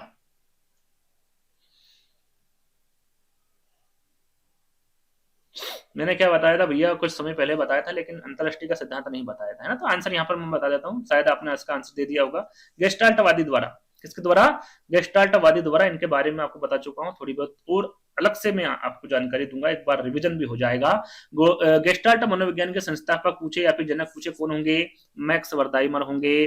कब इनके द्वारा स्थापना की गई? 1912 में। कहाँ के रहने वाले थे? जर्मनी के, है ना। और जर्मनी मनोवैज्ञानिक, गेस्टाल्ट मनोवैज्ञानिक में आपको वर्दिमर, कोहलर, कोफ्का और लेविन, ये सभी के सभी प्रवर्तक किसके होंगे? गेस्टाल्टवाद के होंगे। यदि जनक के बारे में पूछे तो ये याद रखिएगा, वर्दाइमर होंगे। यदि इसके अंतर्गत पूछे, जैसे कि कोहलर इसमें है, तो कोहलर ने कौन सा सिद्धांत दिया? तो सूझ अथवा अंतर्दृष्टि सिद्धांत दिया। कौन सा दिया? सूझ अंतर्दृष्टि सिद्धांत, जो कि अभी प्रश्न में पूछा गया, लेकिन वहां पर वैज्ञानिक के बारे में ना पूछते हुए किसके द्वारा दिया गया ये पूछा गया, तो गेस्टाल्टवादियों के द्वारा दिया गया। जिसमें यदि यहाँ पर वैज्ञानिक मनोवैज्ञानिक के बारे में पूछते तो कोहलर आपका बिल्कुल करेक्ट आंसर होगा, है ना। और इनके द्वारा किस पर प्रयोग किया था?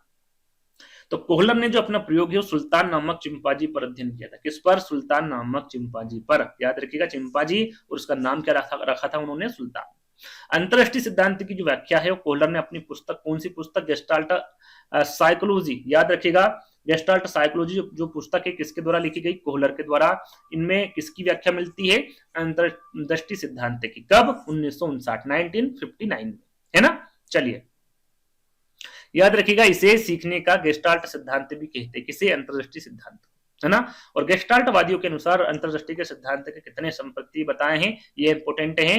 5 संपत्तियों पर कार्य करता है आपका अंतर्दृष्टि का सिद्धांत, है ना। कौन कौन सा? पहला है लक्ष्य, दूसरा है बाधा, फिर है तनाव, फिर है संगठन और फिर है पुनर्संगठन। ये एक सीरियल बाय रखे गए, इनको आपको याद करना है अच्छे से, है ना। कितने संपत्तियों पर कार्य करता है? 5 संपत्तियों पर। ये विशेषकर आपको ध्यान रखना है। आगे हम प्रश्न पर बढ़ेंगे। अगला 12वां प्रश्न है आपका, सिगमंड फ्रायड जाने जाते हैं।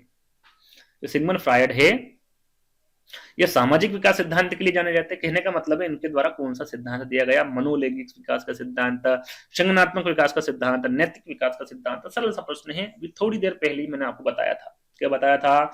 मनोविश्लेषण सिद्धांत बताया था, है ना, सिगमंड फ्रायड का। अब यहाँ पर मनोविश्लेषण तो है नहीं, क्या है भैया? मनोलैंगिक विकास का सिद्धांत। तो उसको क्या कहते हैं? मनोलैंगिक विकास का सिद्धांत भी कहते हैं, और ये इनसे संबंधित है ना। आगे इनकी डिटेल जानेंगे और सारी डिटेल जानेंगे हम, है ना। इनके द्वारा कौन सा सिद्धांत दिया गया? मनोविश्लेषणात्मक सिद्धांत, या फिर मनोविश्लेषणात्मक के जनक के बारे में पूछ ले तो भी वो कौन होंगे? आपके फ्रायड होंगे, है ना।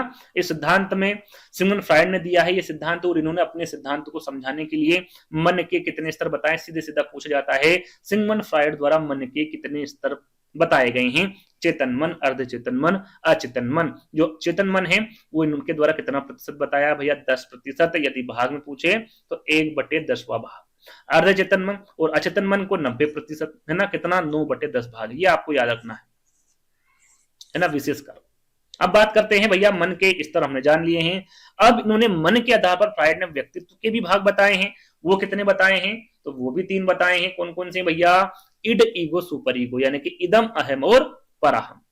और इनके द्वारा जो मूल प्रवृत्तियां बताई वो तो मैं आपको बता ही चुका हूं। कौन कौन सी? जीवन मूल प्रवृत्ति जिसे इरोस कहा जाता है, और मृत्यु मूल प्रवृत्ति जिसे थेनाटोस कहा जाता है। यदि पूछे कि मन की तुलना बर्फ से किसके द्वारा की गई है, तो ये फ्रायड के द्वारा की गई। फ्रायड ने मन की तुलना किससे की है भैया, बर्फ से की है। इनके द्वारा मनोलैंगिक विकास की अवस्थाएं बताई गई। कितनी विकास की अवस्थाएं बताई है, 5। ये भी इंपोर्टेंट है भैया, कितनी, 5। ये भी आपको सीरियल बाय याद करना है। और कौन से कितनी अवस्थाएं हैं, 5 अवस्थाएं हैं। कब से कब तक की हैं, ये भी आपको पता होना चाहिए। मुखी अवस्था जन्म से 18 माह, गुदी अवस्था 18 माह से 3 वर्ष, लैंगिक अवस्था जो बताई वो 3 वर्ष से 5 वर्ष, आदर्शावस्था ये 5 वर्ष से 12 वर्ष, और जननेन्द्रीय अवस्था जो कि 12 वर्ष से अधिक की अवस्था इनके द्वारा बताई गई है। स्क्रीनशॉट ले लीजिएगा, आराम से पढ़ लीजिएगा, है ना। चलिए आगे बढ़ेंगे। अधिगम अक्षमता शब्द का प्रयोग सर्वप्रथम किसके द्वारा किया गया, ये आपका प्रश्न आ गया। लर्निंग डिसेबिलिटी से संबंधित, एलडी से संबंधित ये प्रश्न है। केन नंडा उनसेमुअल किर्क सिंगमन फ्रायर। अधिगम विकार से, है ना, या फिर अधिगम क्षमता भी कह सकते हैं, अक्षमता भी कह सकते हैं। किसके द्वारा किया गया, तो याद रखिएगा सैमुअल किर्क, है ना, इनके द्वारा अधिगम अक्षमता शब्द का सर्वप्रथम प्रयोग किया गया। अब बात करते हैं इनके बारे में। भैया अधिगम अक्षमता शब्द का जो इस्तेमाल है सबसे पहले डॉक्टर सैमुअल किर्क के द्वारा किया गया था। कब किया गया था, 1963 में। और अधिगम अक्षमता को लर्निंग डिसेबिलिटी, यहाँ पर शॉर्टकट में एलडी भी कहा जाता है, अधिगम विकार भी कहा जाता है, और अधिगम विचलन भी कहा जाता है। किसी प्रकार से प्रश्न पूछा जा सकता है। इस पर एक प्रॉपर वीडियो बनाया मैंने, अधिगम अक्षमता, याद रखिएगा। अधिगम अक्षमता ऑनलाइन स्टडी विद डीके प्रश्न रखे उनके, है ना, और उसकी भी डिटेल मैंने आपको बताई है। यदि उस वीडियो को नहीं देखा देख लीजिएगा, काफी आपको वहां पर उसके बारे में पता चलने वाला है ना। अगला प्रश्न, निम्नलिखित में से कौन सा मनोवैज्ञानिक व्यवहार से संबंधित नहीं है। यहाँ पर देखिए नेगेटिव प्रश्न पूछा गया, मनोवैज्ञानिक व्यवहार से संबंधित कौन से मनोवैज्ञानिक नहीं है, ये पूछा गया है। वाटसन, स्किनर, हल या फिर फ्रायड, कौन होंगे, तो याद रखिएगा मनोवैज्ञानिक व्यवहारवाद के बारे में पूछा गया तो वाटसन भी होंगे, स्किनर भी होंगे, हल भी होंगे, लेकिन क्या नहीं होंगे, फ्रायड नहीं होंगे, क्योंकि ये मनोविश्लेषणवाद के जनक माने जाते हैं। यदि व्यवहारवाद के जनक के बारे में पूछे तो वो कौन होंगे भैया, वाटसन होंगे। यहाँ पर मैंने लिखा हुआ देख सकते हैं कि फ्रायड जो है वो मनोवैज्ञानिक व्यवहारवाद से संबंधित नहीं है। फ्रायड जो है वो मनोविश्लेषणवाद के ऐसे संबंधित रखते, क्योंकि ये इसके जनक माने जाते हैं। व्यवहारवाद के जनक के बारे में पूछे तो कौन होंगे, वाटसन होंगे। और व्यवहारवाद के अंतर्गत जो मनोवैज्ञानिक आते हैं उसमें वाटसन आते हैं जो कि जनक हैं। उसके बाद में Thorndike, Ivan Pavlov, BF Skinner और हल, ये सभी के सभी किसके अंतर्गत आते हैं, व्यवहारवाद के अंतर्गत आते हैं। आगे यदि आपसे वाटसन विकल्प में ना हो तो आपको पता होना चाहिए भैया, थॉर्नडाइक, पावलोव, स्किनर और हल ये भी व्यवहारवाद के अंतर्गत ही आते हैं। चलिए अगला प्रश्न, निम्नलिखित में से किसने सर्वप्रथम नैतिक विकास का सिद्धांत दिया। जैसा कि मैंने आपको बताया था कि भैया 15वें प्रश्न में मैं आपसे पूछूंगा, और ये क्यूज के तौर पर प्रश्न पूछा गया। इसका जो सार है वो मैं इसके बाद दूंगा, आपको अभी देना है। वीडियो को पुश कर लीजिए, प्रश्न को अच्छे से पढ़ लीजिए, 4 विकल्पों को अच्छे से पढ़ लीजिए। आंसर आपको देना है क्वेश्चन नंबर 15, और आंसर देना भैया पहला सही है कि दूसरा, तीसरा, चौथा। नाम भी साथ में लिखना, पियाजे, कोलबर्ग, गिलिगन या फिर इनमें से कोई नहीं, है ना। ये आपको करना फटाफट, क्योंकि मैं आपको इसका आंसर बता चुका हूं कि भैया सर्वप्रथम नैतिक विकास का सिद्धांत पूछे या फिर सीधा सीधा नैतिक विकास का सिद्धांत पूछे, सही आंसर क्या होगा। अब यहां पर बात क्या हुई है भैया इस प्रश्न में कि इसमें कोहलबर्ग भी आया हुआ है और जनपियाजे भी आया हुआ है। अब क्या करें भैया, आप कौन सा सही आंसर होगा, तो यहां पर सीधा सीधा पूछा गया सर्वप्रथम नैतिक विकास का सिद्धांत किसके द्वारा दिया गया, तो कमेंट्स के माध्यम से जल्दी से बताइए फटाफट, है ना। ये आपको बताना है आंसर, बता दिया आपने, क्यूज के तौर पर दिया है। वैसे इसकी डिटेल इसके नीचे लिखी हुई है, मैं बता दूंगा आपको आंसर, है ना। इसका आंसर क्या होगा भैया, नैतिक विकास का जो सिद्धांत दिया सर्वप्रथम किसके द्वारा दिया गया, जनपियाजे के द्वारा। कब दिया गया भैया, 1965 में, आपको बता चुका हूं। यदि नैतिक विकास का सिद्धांत के बारे में पूछते तो लॉरेंस कोहलबर्ग आता। कब दिया इन्होंने, 1969, है ना। करेक्ट हो गया आपका, जनपियाजे आपने करेक्ट दिया है तो बिल्कुल आपका बिल्कुल करेक्ट आंसर होगा, है ना। अगला प्रश्न, अल्बर्ट बंडूरा के बारे में पूछा गया भैया। अभी जैसे कि सिगमंड फ्रायड के बारे में पूछा था, वैसे ही अल्बर्ट बंडूरा के बारे में पूछा गया है कि ये किससे संबंधित है। सामाजिक अधिगम सिद्धांत के लिए जाने जाते हैं, मनोलैंगिक विकास का सिद्धांत, संवेगात्मक विकास का सिद्धांत या फिर नैतिक विकास का सिद्धांत। बंडूरा क्या होगा सही आंसर, तो याद रखेगा अल्बर्ट बंडूरा जो है ये सामाजिक अधिगम सिद्धांत के लिए जाने जाते हैं, इनके द्वारा सामाजिक अधिगम सिद्धांत दिया गया। आगे हम इनकी डिटेल जान लेते हैं भैया कि सामाजिक अधिगम सिद्धांत अमेरिकी मनोवैज्ञानिक अल्बर्ट बंडूरा द्वारा दिया गया। इन्होंने अपना जो प्रयोग है वो किस पर किया था, ये विशेष तो आपको पता होना चाहिए, बेबी डॉल पर किया था। किस पर? बेबी डॉल पर, है ना। और प्रक्षणात्मक अधिगम संपत्ति पूछ ले किसके द्वारा दिया गया, तो ये भी बंडूरा द्वारा दिया गया, प्रक्षणात्मक अधिगम संपत्ति, है ना। प्रथम मानव व्यवहार संज्ञानात्मकवादी पूछ ले कि भैया ये कौन है, तो अल्बर्ट बंडूरा है। तीनों के तीनों ही इंपोर्टेंट हैं, ये भी आईएमपी है, ये भी आईएम, सारे आईएमपी है। अपना प्रयोग इन्होंने बेबी डॉल पर किया। प्रक्षणात्मक अधिगम संपत्ति बंडूरा द्वारा दिया गया, और प्रथम मानव व्यवहार संज्ञानवादी भी अल्बर्ट बंडूरा को कहा जाता है। तीनों की तीनों चीजें इंपोर्टेंट है, याद कर लीजिएगा। अगला, इसके फोल्डिंग की संकल्पना किसके द्वारा दी गई थी? मैंने बताया था आपको जेडपीटी के बारे में, निकट विकास के क्षेत्र के बारे में, इसके फोल्डिंग के बारे में, तीनों के बारे में बताया था किसके द्वारा दी गई थी भैया, या फिर पहाड़ या फिर ढांचा भी इसे कह सकते हैं आप। थॉर्नडाइक द्वारा, पावलोव, वाइगोत्स्की या फिर स्किनर। क्या बताया था आंसर मैंने? ये आंसर मैं पहले बता चुका हूं, तो आपको इनके आंसर देना फटाफट। क्या होगा 17 का आंसर? आंसर क्या होगा? मैंने क्या बताया था? वाइगोत्स्की। जेडपीडी के बारे में पूछे या फिर समीपस्थ विकास का क्षेत्र, निकट विकास का क्षेत्र, इसका फोल्डर जिसे पहाड़ या फिर ढांचा कहते हैं, क्या सही आंसर होगा आपका? वाइगोत्स्की होगा। यहाँ पर लिखा भी हुआ है कि समीपस्थ विकास का क्षेत्र, जेडपीडी निकट विकास का क्षेत्र, और इसके फोल्डर जिसे पहाड़ या ढांचा कहते हैं, ये रूसी मनोवैज्ञानिक लेव वाइगोत्स्की ने प्रस्तुत किया है। इनके द्वारा कौन सा सिद्धांत दिया है, तो सामाजिक सांस्कृतिक सिद्धांत दिया है वाइगोत्स्की के द्वारा, आगे मैं बता चुका हूं। चलिए, फिर से सिद्धांत पूछ लिया गया भैया आपसे, बहुबुद्धि का सिद्धांत पूछ लिया गया। मैंने 10 सिद्धांत आपको पहले ही बता दिए हैं, और उसमें इसका भी जिक्र किया है, अल्फ्रेड बिने, गिलफूड, हावर्ड गार्डनर या फिर थॉर्नडाइक। बहुबुद्धि का सिद्धांत किसके द्वारा दिया गया, तो ये दिया गया है आपका हावर्ड गार्डनर। याद रखिएगा, इंपोर्टेंट है। हावर्ड गार्डनर द्वारा बहुबुद्धि का सिद्धांत दिया गया। अब कितने सिद्धांत कब दिया गया और कितने प्रकार बताए हैं, ये यहाँ पर लिखा हुआ है कि भैया बहुबुद्धि सिद्धांत जो है वो हावर्ड गार्डनर द्वारा वर्ष 1983 में दिया गया। कब? 1983 में। इन्होंने प्रकार कितने बताए बुद्धि के? 8 प्रकार बताए, इसीलिए इसे बहुबुद्धि कहा गया है। कौन कौन से 8 प्रकार है ये भी आपको पता होना चाहिए। व्यक्तिक पर बुद्धि, व्यक्तिक स्वबुद्धि, संगीत बुद्धि, शरीर गतिकी बुद्धि, स्थानिक बुद्धि, तार्किक गणितीय बुद्धि, भाषाई बुद्धि और प्राकृतिक बुद्धि। ये 8 प्रकार बताए हैं भैया हावर्ड गार्डनर ने बुद्धि के, है ना। कब दिया था भैया? 1983 में। कौन सा सिद्धांत दिया? बहुबुद्धि का सिद्धांत। चलिए, अगला प्रश्न, gender schema theory. Gender schema theory किसने प्रतिपादित की है भैया? बंडूरा ने, जिन प्याजे ने, बेम ने या फिर बेरन ने। जेंडर स्कीमा थ्योरी के बारे में पूछा गया है। यदि हम हिंदी में जाने तो लिंग स्कीमा सिद्धांत। यदि आपको यह समझ में नहीं आ रहा है तो हिंदी में मैं आपको बताता हूं क्या बोलते हैं, इसको लिख देता हूं यहां पर। लिंग स्कीमा सिद्धांत, ये किसके द्वारा दिया गया?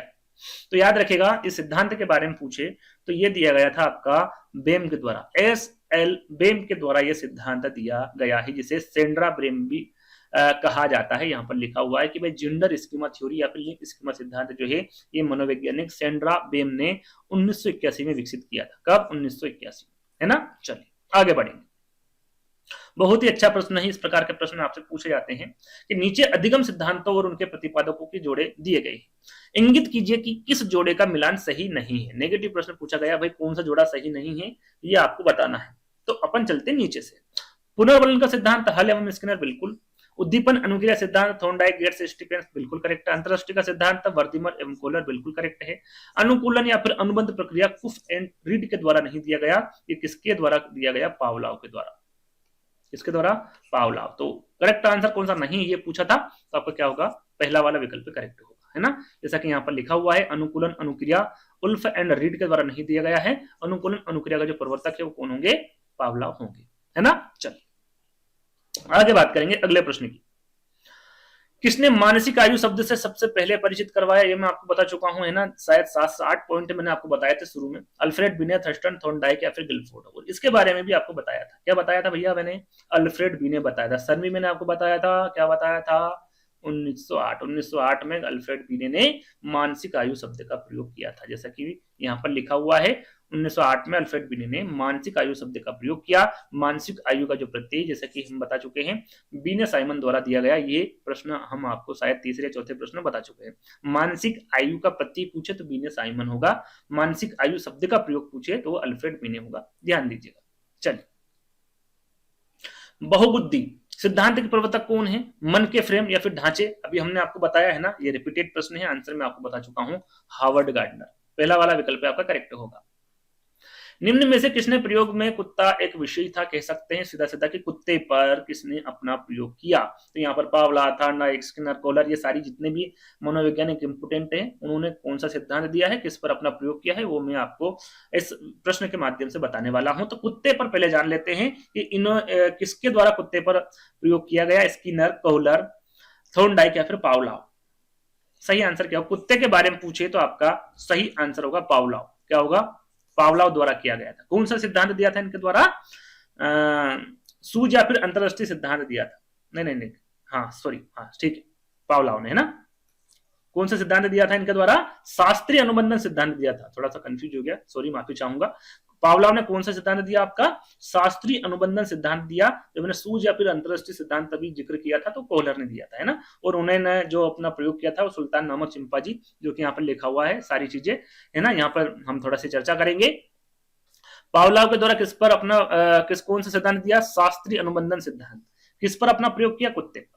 प्रयत्न और त्रुटि का सिद्धांत किसके द्वारा दिया गया? थॉर्नडाइक द्वारा। इन्होंने अपना प्रयोग किस पर किया? बिल्ली पर किया। क्रिया प्रसूत अनुबंधन सिद्धांत किसके द्वारा दिया गया? स्किनर के द्वारा। इन्होंने अपना जो प्रयोग है वो चूहे पर किया। कब किया? 1930 में। साथ में इन्होंने अपना प्रयोग कबूतर पर भी किया। ये मैंने क्यों रखा है? क्योंकि कभी कभी विकल्प में चूहा नहीं देते हुए कबूतर दे देते हैं, तो आपको पता होना चाहिए। इन्होंने चूहे पर भी और कबूतर पे, चूहे पर 1930 में, कबूतर पे 1943 में अपना प्रयोग किया था। क्रिया प्रसूत अनुबंधन सिद्धांत।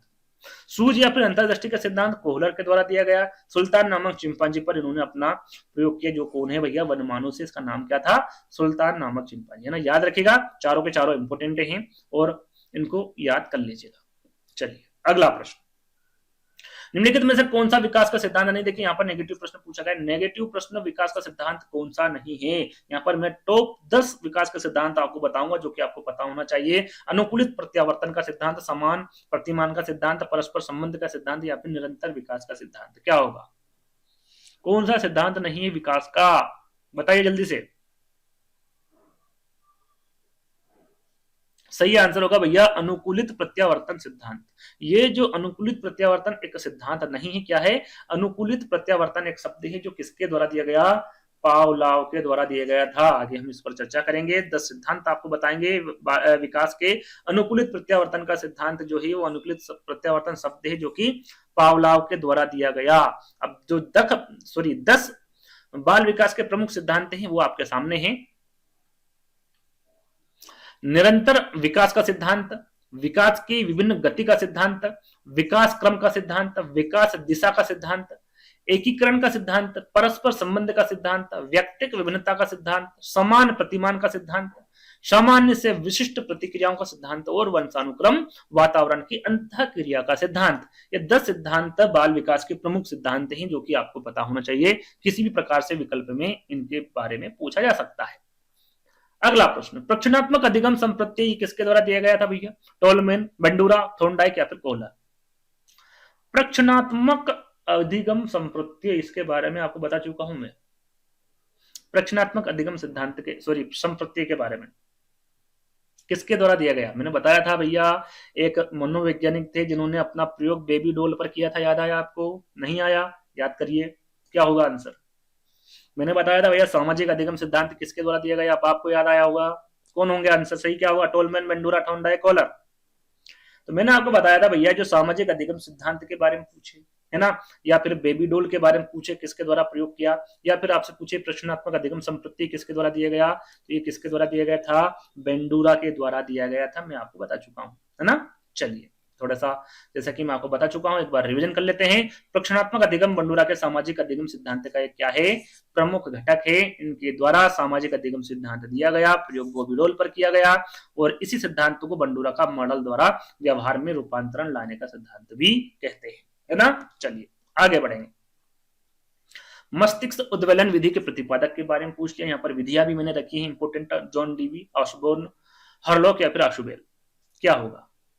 मस्तिष्क उद्वेलन विधि के प्रतिपादक के बारे में पूछा गया है। यदि ये प्रश्न आपको आता है तो कमेंट्स के माध्यम से आंसर दीजिए। तो मस्तिष्क उद्वेलन विधि के बारे में पूछे तो भैया क्या हो गए? ऑसबोर्न होंगे आंसर, है ना। थोड़ा सा इनके बारे में जानकारी अपन देख लेते हैं। मस्तिष्क उद्वेलन विधि होती क्या है? इसमें बालक को कोई भी ऐसी समस्या प्रदान की जाती है जिसके द्वारा बालक के मस्तिष्क में उथल पुथल उत्पन्न होती है एवं इस उथल पुथल के द्वारा बालक किसी नवीन विषय को प्रकट करता है। उसको एक समस्या दी जाती है जिससे कि वो उसका हल निकाल सके, है ना, उसकी नवीन विषय को प्रकट कर सके। तो इस विधि में बालक के मस्तिष्क को सक्रिय करने और समस्या समाधान हेतु उकसाया जाता है। मस्तिष्क उद्वेलन में किसी भी प्रकार की उसको समस्या दी जाती है ताकि वो उसको सुलझा सके, है ना। तो इस विधि में बालकों को क्या है? पूर्ण स्वतंत्रता दी जाती है, किसी प्रकार की कोई पाबंदी नहीं होती है मस्तिष्क उद्वेलन विधि में। चलिए अगला प्रश्न, निम्न में से किसने अधिगम सिद्धांत का प्रतिपादन नहीं किया? देखिए प्रश्न पूछा गया अधिगम सिद्धांत में Skinner, B S Bloom, Thorndike या फिर कोहलर। क्या होगा सही आंसर? अधिगम सिद्धांत के अंतर्गत आपका स्किनर आएगा, है ना, थॉर्नडाइक आ जाएंगे, कोहलर आ जाएंगे, लेकिन बी.एस. ब्लूम नहीं आएंगे। तो बी.एस. ब्लूम की सारी जानकारी आपको दे देता हूं, ध्यान दीजिएगा। बी.एस. ब्लूम ने किसी अधिगम सिद्धांत का प्रतिपादन नहीं किया, बल्कि इन्होंने एक वर्गीकरण प्रस्तावित किया है। कौन सा वर्गीकरण भैया? ब्लूम ने इस वर्गीकरण को टेक्सोनॉमी ऑफ एजुकेशनल ऑब्जेक्टिव के नाम से जाना जाता है। इस नाम को याद रखिएगा, टेक्सोनॉमी ऑफ एजुकेशनल ऑब्जेक्टिव। जो वर्गीकरण किया है किसके द्वारा किया गया है? ब्लूम के द्वारा। अब इसमें क्या रखा गया भैया? तो इसमें ब्लूम ने वर्गीकरण को सीखने के कितने पक्ष बताए हैं? तो इनके द्वारा 3 पक्ष बताए हैं, संज्ञानात्मक पक्ष, भावात्मक पक्ष, क्रियात्मक पक्ष। यदि आपसे पूछ ले कि भाई ब्लूम द्वारा जो वर्गीकरण किया है उसमें सीखने का कौन सा पक्ष नहीं है, 3 ये दे देंगे, एक कोई सा भी दे देंगे, तो आपको पता होना चाहिए कि वो नहीं है। कौन से हैं? संज्ञानात्मक पक्ष, भावात्मक पक्ष और क्रियात्मक पक्ष। और संज्ञानात्मक पक्ष को इन्होंने कितने, जो 3 भाग इन्होंने बताए हैं उनको अलग अलग भागों में बांटा है। संज्ञानात्मक पक्ष को 6 भागों में, कौन कौन सा? ज्ञान, अवबोध, अनुप्रयोग, विश्लेषण, संश्लेषण और मूल्यांकन। यह विशेषकर ध्यान दीजिएगा कि भाई संज्ञानात्मक कौन से हैं, भावात्मक पक्ष में कौन से दिए हैं और क्रियात्मक पक्ष में कौन से भाग दिए हैं, क्योंकि सीधा सीधा संज्ञानात्मक पक्ष का कौन सा भाग नहीं है, इस प्रकार से प्रश्न आपसे पूछा जा सकता है। तो संज्ञानात्मक पक्ष में 6 भाग है, ज्ञान, अवबोध, अनुप्रयोग, विश्लेषण, संश्लेषण और मूल्यांकन। अब बात करते हैं भावात्मक पक्ष की, तो भैया इसमें भी 6 भाग बताए इनके द्वारा। अभिग्रहण करना, अनुक्रिया करना, मूल्य आंकना, मूल्यों का संधारण करना, मूल्य पद्धति का संगठन और चरित्रीकरण। ये 6 भाग बताए हैं भावात्मक पक्ष के।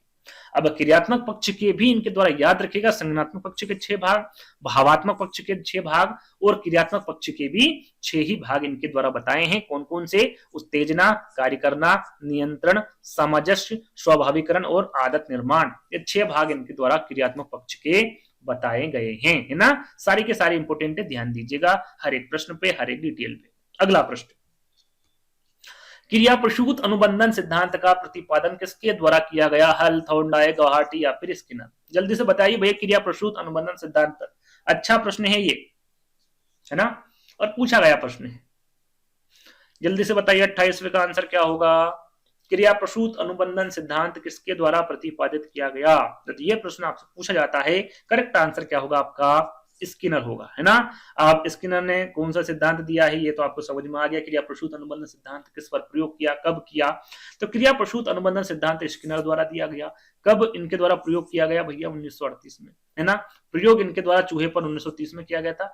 ये पूछा गया इसका वर्ष, क्रिया प्रसूत अनुबंधन का सिद्धांत कब दिया गया? 1938 में, है ना। प्रयोग कब किया था भैया? 1930 में, और कबूतर पर 1943 में इन्होंने अपना प्रयोग किया था। उपनाम के बारे में हमेशा पूछा जाता है, जैसे कि मैंने आपको बताया, पहले भी बताया, अब भी मैं आपको बता रहा हूं कि उपनाम आपको पता होना चाहिए। क्रिया प्रसूत अनुबंधन के उपनाम या फिर इनको और किस नाम से जाना जाता है? तो क्रिया प्रसूत अनुबंधन सिद्धांत को RS थ्योरी के नाम से, कार्यात्मक प्रतिबद्धता का सिद्धांत के नाम से, सक्रिय अनुबंधन का सिद्धांत, अभिक्रमिक अनुदेशन का सिद्धांत और नैमित्तिक अनुबंधन के सिद्धांत के नाम से जाना जाता है। ये किसके उपनाम है? क्रिया प्रसूत अनुबंधन का सिद्धांत के नाम। यदि आपसे पूछ ले भैया अभिक्रमिक अनुदेशन सिद्धांत किसने दिया, ऐसा पूछा जा सकता है। कार्यात्मक प्रतिबद्धता का सिद्धांत किसने दिया? नैमित्तिक अनुबंध का सिद्धांत, सक्रिय अनुबंध का सिद्धांत, आरएस थ्योरी किसके द्वारा दी गई? तो आपको पता होना चाहिए ये सारे के सारे जो नाम है ये क्रिया प्रसूत अनुबंधन के अन्य नाम है या फिर उपनाम है, आपको पता होना चाहिए। चलिए, भाषा रूपांतरण सिद्धांत किसके द्वारा दिया गया? वर्नस्टीन के, चोम्स्की के, फिल्मर के या फिर स्किनर के? किसके द्वारा दिया गया? अच्छा प्रश्न है ये भी। तो जहां पर भाषा के बारे में बात की जाए तो आपको हमेशा याद रखिएगा ये चोम्स्की के द्वारा दिया गया। नोम चोम्स्की अमेरिका के रहने वाले थे, इनके द्वारा इस सिद्धांत का प्रतिपादन 1959 में किया गया था।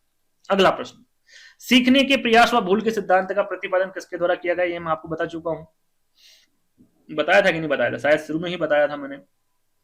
किसके द्वारा किया गया, किस पर प्रयोग किया गया, कितने मुख्य नियम बताए, कितने गौण नियम बताए, सारी चीजें मैं आपको बता चुका हूं। एक बार फिर से रिवीजन कर लेते हैं। आंसर क्या होगा? कोहलर, पावला, थॉर्नडाइक या गेस्टार्ट। सभी का आंसर देना है। यदि मैं नहीं बोलूं आपसे कि भैया इसका आंसर दो, तो ऐसा नहीं होगा इसका आंसर नहीं देना है ना। आपको आंसर हर एक प्रश्न का देना है।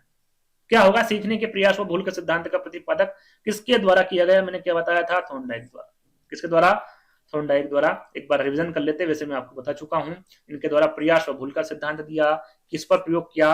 बिल्ली पर। कितने प्रकार, कितने नियम बताए सीखने के? 2 नियम, मुख्य नियम और गौण नियम। मुख्य नियम के अंतर्गत कितने नियम बताए? 3 नियम, तत्परता का नियम, अभ्यास का नियम और प्रभाव का नियम। गौण नियम के अंतर्गत कितने नियम बताए? 5 नियम बताए। कौन कौन से 5 नियम? ये रहे बहु अनुक्रिया का नियम, आंशिक क्रिया का नियम, मनोवृत्ति का नियम जिसे रुचि का नियम भी कहते हैं, सादृश्यता का नियम जिसे पूर्व अनुभव का नियम, और साहचर्य रूपांतरण का नियम। ये 5 नियम किसके अंतर्गत आते हैं? गौण नियम के अंतर्गत आते हैं। और मैंने ये भी आपको बताया था कि प्रयास व भूल के सिद्धांत के उपनाम या फिर उनको किन किन नाम से जाना जाता है, ये भी मैं आपको बता चुका हूं, यहाँ पर मैंने नहीं रखा है ना। गोलमैन के बारे में पूछा गया, भैया गोलमैन निम्न में से किससे संबंधित है? सामाजिक बुद्धि, संवेगात्मक बुद्धि, आध्यात्मिक बुद्धि या फिर सामान्य बुद्धि? गोलमैन के बारे में पूछा गया और अच्छा प्रश्न है। हमेशा याद रखिएगा आंसर पहले आपको देना है। क्या है आंसर भैया? लो मैंने बता दिया आंसर। तो भैया करेक्ट आंसर क्या होगा इसका? गोलमैन के बारे में पूछे तो संवेगात्मक बुद्धि या फिर संवेगात्मक बुद्धि का जो सिद्धांत है वो किसके द्वारा दिया गया? तो गोलमैन के द्वारा दिया गया। ये आपको ध्यान रखना है। गोलमैन संवेगात्मक बुद्धि से संबंधित है क्योंकि इनके द्वारा संवेगात्मक बुद्धि का सिद्धांत दिया गया। पूरा नाम है डेनियल गोलमैन, है ना। और याद रखिएगा इनके द्वारा पुस्तक भी लिखी गई है, सावेगिक बुद्धि, और दूसरी है बुद्धि लब्धि से महत्वपूर्ण क्यों, है ना। ये पुस्तक इनके द्वारा लिखी गई है, गोलमैन के द्वारा। दोनों पुस्तक के बारे में पूछे तो आपको पता होना चाहिए। अगला प्रश्न, सर्वाधिक उपयुक्त जीवित। देखिए ये एक प्रकार का सिद्धांत है, यहां पर ऐसा लिखा हुआ है, लेकिन हम इसके बारे में आगे जानेंगे। इसको किसके द्वारा दिया गया? लेमार्क के, हैरिसन के, डार्विन के या फिर मैकडूगल? इसके द्वारा दिया गया भैया सर्वाधिक उपयुक्त जीवित सिद्धांत किसके द्वारा दिया गया? पहले आंसर आपको देना है ना। क्या है इसका सही आंसर? जल्दी से बताइए फटाफट, टाइम आपका ज्यादा हो रहा है। किसके द्वारा दिया गया? ये आपका दिया गया डार्विन के द्वारा, है ना। किसके द्वारा दिया गया? ये डार्विन के द्वारा दिया गया है। तीसरा वाला जो विकल्प होगा ये आपका बिल्कुल करेक्ट होगा। थोड़ा सा इनके बारे में हम देख लेते हैं, जान लेते हैं भैया। सर्वाइवल ऑफ द फिटेस्ट, है ना। इसको इंग्लिश में वहां लिखा हुआ था, है ना, कोष्टक में आपने देखा होगा, या फिर इस प्रकार से लिखा था वहां। उसे इंग्लिश में क्या कहते हैं? सर्वाइवल ऑफ द फिटनेस, सर्वाधिक उपयुक्त जीवित सिद्धांत। एक वाक्यांश है जो प्राकृतिक चयन के एक प्रकार का क्या है? ये वाक्यांश है ना, जो प्राकृतिक चयन के तंत्र का वर्णन करने के तरीके के रूप में डार्विन ने विकासवादी सिद्धांत से उत्पन्न हुआ। किससे? यहां पर ध्यान दीजिए, किसके द्वारा दिया गया? डार्विन के। और डार्विन के विकासवादी सिद्धांत से उत्पन्न हुआ है, या फिर पूछ ले कि विकासवादी सिद्धांत किसके द्वारा दिया गया? डार्विन के, है ना। और ये उसका एक घटक कह सकते हैं, अंग कह सकते हैं, वाक्यांश कह सकते हैं, जिसे उपयुक्त जीवित सिद्धांत, योग्यतम की उत्तरजीविता ऐसे कहते हैं। उपयुक्त जीवित सिद्धांत के साथ साथ याद रखेगा योग्यतम की उत्तरजीविता का सिद्धांत, सर्वाइवल ऑफ द फिटनेस के नाम से भी इसे जाना जाता है। जैसे कि और भी हम बात करें कि प्राकृतिक चयन का सिद्धांत, प्राकृतिक चयन को सर्वाइवल ऑफ द फिटनेस भी कहा जाता है। यहाँ पर देखिए उपयुक्त जीवित सिद्धांत के लीजिए, प्राकृतिक चयन सिद्धांत के लीजिए, सभी एक दूसरे के उपनाम कह सकते हैं या फिर अन्य नाम कह सकते हैं। चार्ल्स डार्विन ने क्रम विकास के सिद्धांत का प्रतिपादन किया, जिसे डार्विनवाद के से भी इसके नाम से भी जाना जाता है। याद रखिए क्रम विकास का सिद्धांत किसके द्वारा दिया गया? डार्विन के। इसको डार्विनवाद के नाम से भी जाना जाता है। इनके सिद्धांत को चार्ल्स डार्विन को विकासवाद का जनक कहा जाता है, जैसे कि यहाँ पर लिखा हुआ है, मैंने आपको बताया था विकासवादी सिद्धांत या फिर विकासवाद का जनक किसे कहा जाता है, तो ये आपके चार्ल्स डार्विन को कहा जाता है, डार्विन को कहा जाता है ना, याद रखिएगा। इनके द्वारा पुस्तक भी लिखी गई है, द ओरिजिन ऑफ स्पीसीज पुस्तक डार्विन द्वारा कब लिखी गई, 1850 के दशक में प्रकाशित की गई, जिसमें उन्होंने प्राकृतिक चयन के साथ साथ विकासवाद की अपनी समझ को परिभाषित किया है। और ये सारी चीजें मैं किसके बारे में बता रहा हूं भैया, डार्विन के बारे में बता रहा हूं, तो सारी चीजें आपको पता होना चाहिए, है ना। चलिए आगे बात करेंगे क्षेत्र सिद्धांत के बारे में। क्षेत्र सिद्धांत निम्न में से किस वर्ग का सिद्धांत है, व्यवहारवादी का, संरचनावादी का, मनोविश्लेषकों का या फिर गेस्टाल्टवादी का। क्षेत्र सिद्धांत के बारे में पूछा, थोड़ा प्रश्न को टफ कर दिया गया है क्योंकि यहाँ पर जो मनोविज्ञान है उस मनोवैज्ञानिक के बारे में नहीं पूछा है ना। तो क्या होगा सही आंसर भैया, क्षेत्र सिद्धांत किसके द्वारा दिया गया है, ये आपको पता होना चाहिए। तो ये दिया गया है भैया कर्ट लेविन, और मैंने आपको क्या बताया था, मैक्स वर्दीमैन बताया था, कर्टकोफ का बताया था, कोहलर, कर्ट लेविन किसके अंतर्गत आते हैं ये, तो ये आपके गेस्टाल्टवादियों के अंतर्गत आते हैं। तो इस प्रकार से भी आपसे प्रश्न पूछा जा सकता है, ये मैं आपको पहले जानकारी दे चुका हूं। इस सिद्धांत के प्रतिपादक कौन होंगे, कर्ट लेविन होंगे, और यहाँ गेस्टाल्टवादी वर्ग का सिद्धांत है। लेविन का क्षेत्र सिद्धांत सामान्य शब्दों में यहाँ कहता है, यहाँ कह सकते हैं कि मानव व्यवहार व्यक्ति और वातावरण दोनों का क्या है, प्रतिफल है। याद रखिएगा, इनके द्वारा क्या कह सकते हैं सामान्य शब्दों में कि मानव व्यवहार जो है वो व्यक्ति और वातावरण दोनों का क्या है, प्रतिफल है, जिसे सांकेतिक रूप में इनके द्वारा परिभाषित किया गया है, प्रदर्शित किया गया है BF कोष्टक में P, है ना। ये याद रखिएगा, यदि सांकेतिक रूप में पूछे तो आपको इसके बारे में पता होना चाहिए। गेस्टाल्टवाद के अंतर्गत मैक्स वर्दाइमर, कर्टकोफ, कोहलर और कर्ट लेविन आते हैं। और जैसा कि मैं आपको बता चुका हूं कि भैया गेस्टाल्टवाद के जनक कौन है, मैक्स वर्दीमर होंगे। और विकल्प में व्यवहारवादी के जनक पूछ ले, मनोविश्लेषणवादी के जनक पूछ ले, संरचनावादी के जनक पूछ ले, जो कि विकल्प में थे आपके, तो आपको पता होना चाहिए व्यवहारवादी के जनक कौन होंगे, जॉन वाटसन होंगे, मनोविश्लेषणवादी के जनक सिगमंड फ्रायड होंगे, और संरचनावादी के जनक विलियम वुंट के साथ साथ एडवर्ड टिचनर होंगे, है ना। यहाँ पर उंट ज्यादातर विकल्प में देखने को मिलता है संरचनावादी में, तो दोनों को आपको ध्यान में रखना है, व्यवहारवादी वाटसन, मनोविश्लेषणवादी सिगमंड फ्रायड, संरचनावादी वुंट और टिचनर, है ना, याद रखिएगा।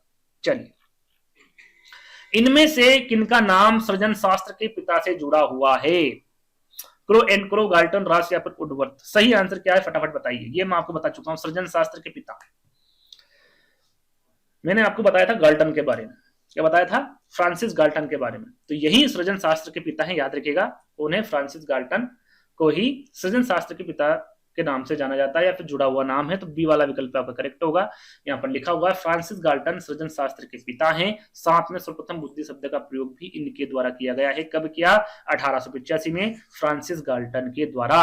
और इनके अनुसार क्या कहा गया, बुद्धि पहचानने व सीखने की शक्ति है। ये कथन किसके द्वारा किया गया, IMP कथन है, ध्यान दीजिएगा, बुद्धि पहचानने व सीखने की शक्ति है, ये गाल्टन के द्वारा कहा गया, है ना। चलिए अगला प्रश्न, क्रिया प्रसूत अनुबंधन का दूसरा नाम है। वीडियो बड़ा हो गया है, आपको लग रहा होगा कब खत्म हुआ कब खत्म हुआ, बस थोड़ी सी यानी कि एक प्रश्न और इसके बाद है टोटल 36 प्रश्न, 36 और वीडियो खत्म हो जाएगा, है ना। वीडियो बहुत लंबा हो गया है, क्यों हुआ है, हर एक प्रश्न को मैंने अच्छे से आपको समझाया है ना। इसी प्रकार के वीडियो चाहिए तो कमेंट्स के माध्यम से आप बता सकते हैं। और अभी तक आपने वीडियो को लाइक नहीं किया है तो भैया लाइक जरूर कर दीजिएगा, है ना। चलिए, क्रिया प्रसूत अनुबंधन का दूसरा नाम देखिए, जैसे कि मैं आपको बता रहा था, हर जो वैज्ञानिक जो सिद्धांत है उसके उपनाम बता रहा था, तो इस प्रकार से प्रश्न पूछते हैं।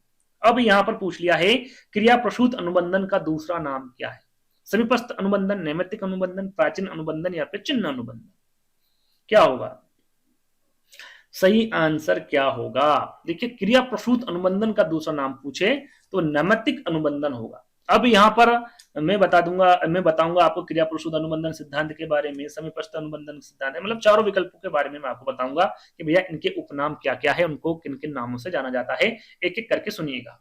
क्रिया प्रसूत अनुबंधन सिद्धांत किसके द्वारा दिया गया भैया, स्किनर के द्वारा। किस पर इन्होंने अपना प्रयोग किया था, चूहे पर अपना प्रयोग किया था। अन्य नाम क्या है, तो भैया इसका जो क्रिया प्रसूत अनुबंधन सिद्धांत है, नैमित्तिक अनुबंधन सिद्धांत के नाम से पुनर्बलन का सिद्धांत, सक्रिय अनुबंधन का सिद्धांत, क्रियात्मक क्रिया प्रसूत सिद्धांत, अभिक्रमित अनुदेशन सिद्धांत, RS सिद्धांत, R टाइप थ्योरी, क्रिया प्रसूत अधिगम सिद्धांत, कार्यात्मक प्रतिबद्धता का सिद्धांत और साधनात्मक अनुबंधन का सिद्धांत। ये सारे नामों से जाना जाता है भैया क्रिया प्रसूत अनुबंधन सिद्धांत, है ना। याद रखिएगा, स्क्रीनशॉट ले लीजिएगा। समीपस्थ अनुबंधन का सिद्धांत की बात करें तो भैया ये किसके द्वारा दिया गया, तो ये गुथरी के द्वारा दिया गया। इसका अन्य नाम क्या है, सामीप्यता का सिद्धांत कहते हैं, स्थापन का सिद्धांत कहते हैं, एकल प्रयास का सिद्धांत, प्रतिस्थापन का सिद्धांत, इकराहा प्रयास का सिद्धांत, वन ट्रायल थ्योरी और सब्स्टिट्यूशन थ्योरी, है ना। ये किसके नाम है भैया, समीपस्थ अनुबंधन सिद्धांत के नाम है, जो कि गुथरी के द्वारा दिए गए हैं। बात करते हैं प्राचीन अनुबंधन सिद्धांत के बारे में। किसके द्वारा दिया गया भैया सिद्धांत, पावलोव के द्वारा। प्रयोग किस पर किया, कुत्ते पर किया। इसके अन्य नाम क्या है, शास्त्रीय अनुबंधन का सिद्धांत, क्लासिक अनुबंधन सिद्धांत, संबंध प्रत्यावर्तन का सिद्धांत, सहज अनुबंधन सिद्धांत, संबंध प्रतिक्रिया का सिद्धांत, परस्पर अनुबंधन का सिद्धांत, अनुबंधन का सिद्धांत, अनुकूलित अनुक्रिया का सिद्धांत, प्रतिवादी अनुबंधन का सिद्धांत और अनुबंधित अनुक्रिया का सिद्धांत। ये सारे के सारे नाम किसके होंगे, प्राचीन अनुबंधन सिद्धांत के होंगे, जो कि पावलोव द्वारा किया गया और कुत्ते पर इनके द्वारा प्रयोग किया गया। विकल्प में चिन्ह अनुबंध था भैया, इसके बारे में भी आपको पता होना चाहिए। चिन्ह अनुबंधन कह लीजिए या फिर चिन्ह सिद्धांत कह लीजिए, किसके द्वारा दिया गया, टोलमैन के द्वारा किया गया। इन्होंने जो अपना प्रयोग है वो कुत्ते पर किया था। भूल भुलैया परीक्षण इनके द्वारा किया गया था, याद रखिएगा। और अन्य नाम पूछे तो चिन्ह अधिगम सिद्धांत कहते हैं, संकेत अधिगम सिद्धांत, चिन्ह पूर्णाकार से अधिगम, संज्ञानात्मक मानचित्र सिद्धांत, अर्थपूर्ण व्यवहार सिद्धांत, प्रत्याशा सिद्धांत। यदि पूछे सीधा सीधा पूछा जाता है ये कि भैया प्रत्याशा सिद्धांत किसके द्वारा दिया गया, तो याद रखिएगा टोलमैन के द्वारा दिया गया। प्रतीक अधिगम सिद्धांत, उद्देश्य पूर्ण अधिगम सिद्धांत, ये सभी के सभी अन्य नाम किसके होंगे, चिन्ह अनुबंधन या फिर चिन्ह सिद्धांत के उपनाम होंगे, है ना। अब बात करते हैं अंतिम प्रश्न की, प्रोजेक्ट विधि से संबंधित कौन है भैया, किलपैट्रिक, रूसो, मॉन्टेसरी या फिर फ्रोबेल। 36 प्रश्न थे इस वीडियो में और लगभग 1 घंटे से ऊपर ये वीडियो बन चुका होगा, है ना। मैंने टाइम देखा नहीं है, पर 1 घंटा तो लगभग आपका हो गया होगा, उसके ऊपर ही चला गया होगा समय, है ना। तो प्रोजेक्ट विधि से संबंधित कौन है, जल्दी से फटाफट आंसर करिए। प्रोजेक्ट विधि के बारे में पूछे तो सही आंसर क्या होगा आपका, किलपैट्रिक होगा। बाकी हम थोड़े से और 2 के बारे में जान लेते हैं। प्रोजेक्ट विधि के प्रतिपादक किलपैट्रिक होंगे, किंडरगार्टन विधि के प्रतिपादक फ्रोबेल होंगे, मॉन्टेसरी विधि के प्रतिपादक कौन होंगे, मारिया मॉन्टेसरी होंगे। इन तीनों के बारे में आपको पता होना चाहिए। तो आई होप ये वीडियो आपको पसंद आएगा, थोड़ा बहुत भी पसंद आता है। टोटल प्रश्न 36 है, वीडियो थोड़ा बहुत भी पसंद आता है तो आपको वीडियो को लाइक करना है, अभी तक नहीं किया है तो कमेंट करना है और चैनल को सब्सक्राइब कर लेना है बेल आइकन के साथ, ताकि आपको लेटेस्ट वीडियो मिलती रहे, है ना। और अपने दोस्तों के साथ वीडियो को शेयर जरूर करिएगा। जल्द ही दोस्तों एक नए वीडियो के साथ मिलेंगे। अब तक हमें आपने सुना उसके लिए बहुत बहुत आपका धन्यवाद। Thank you.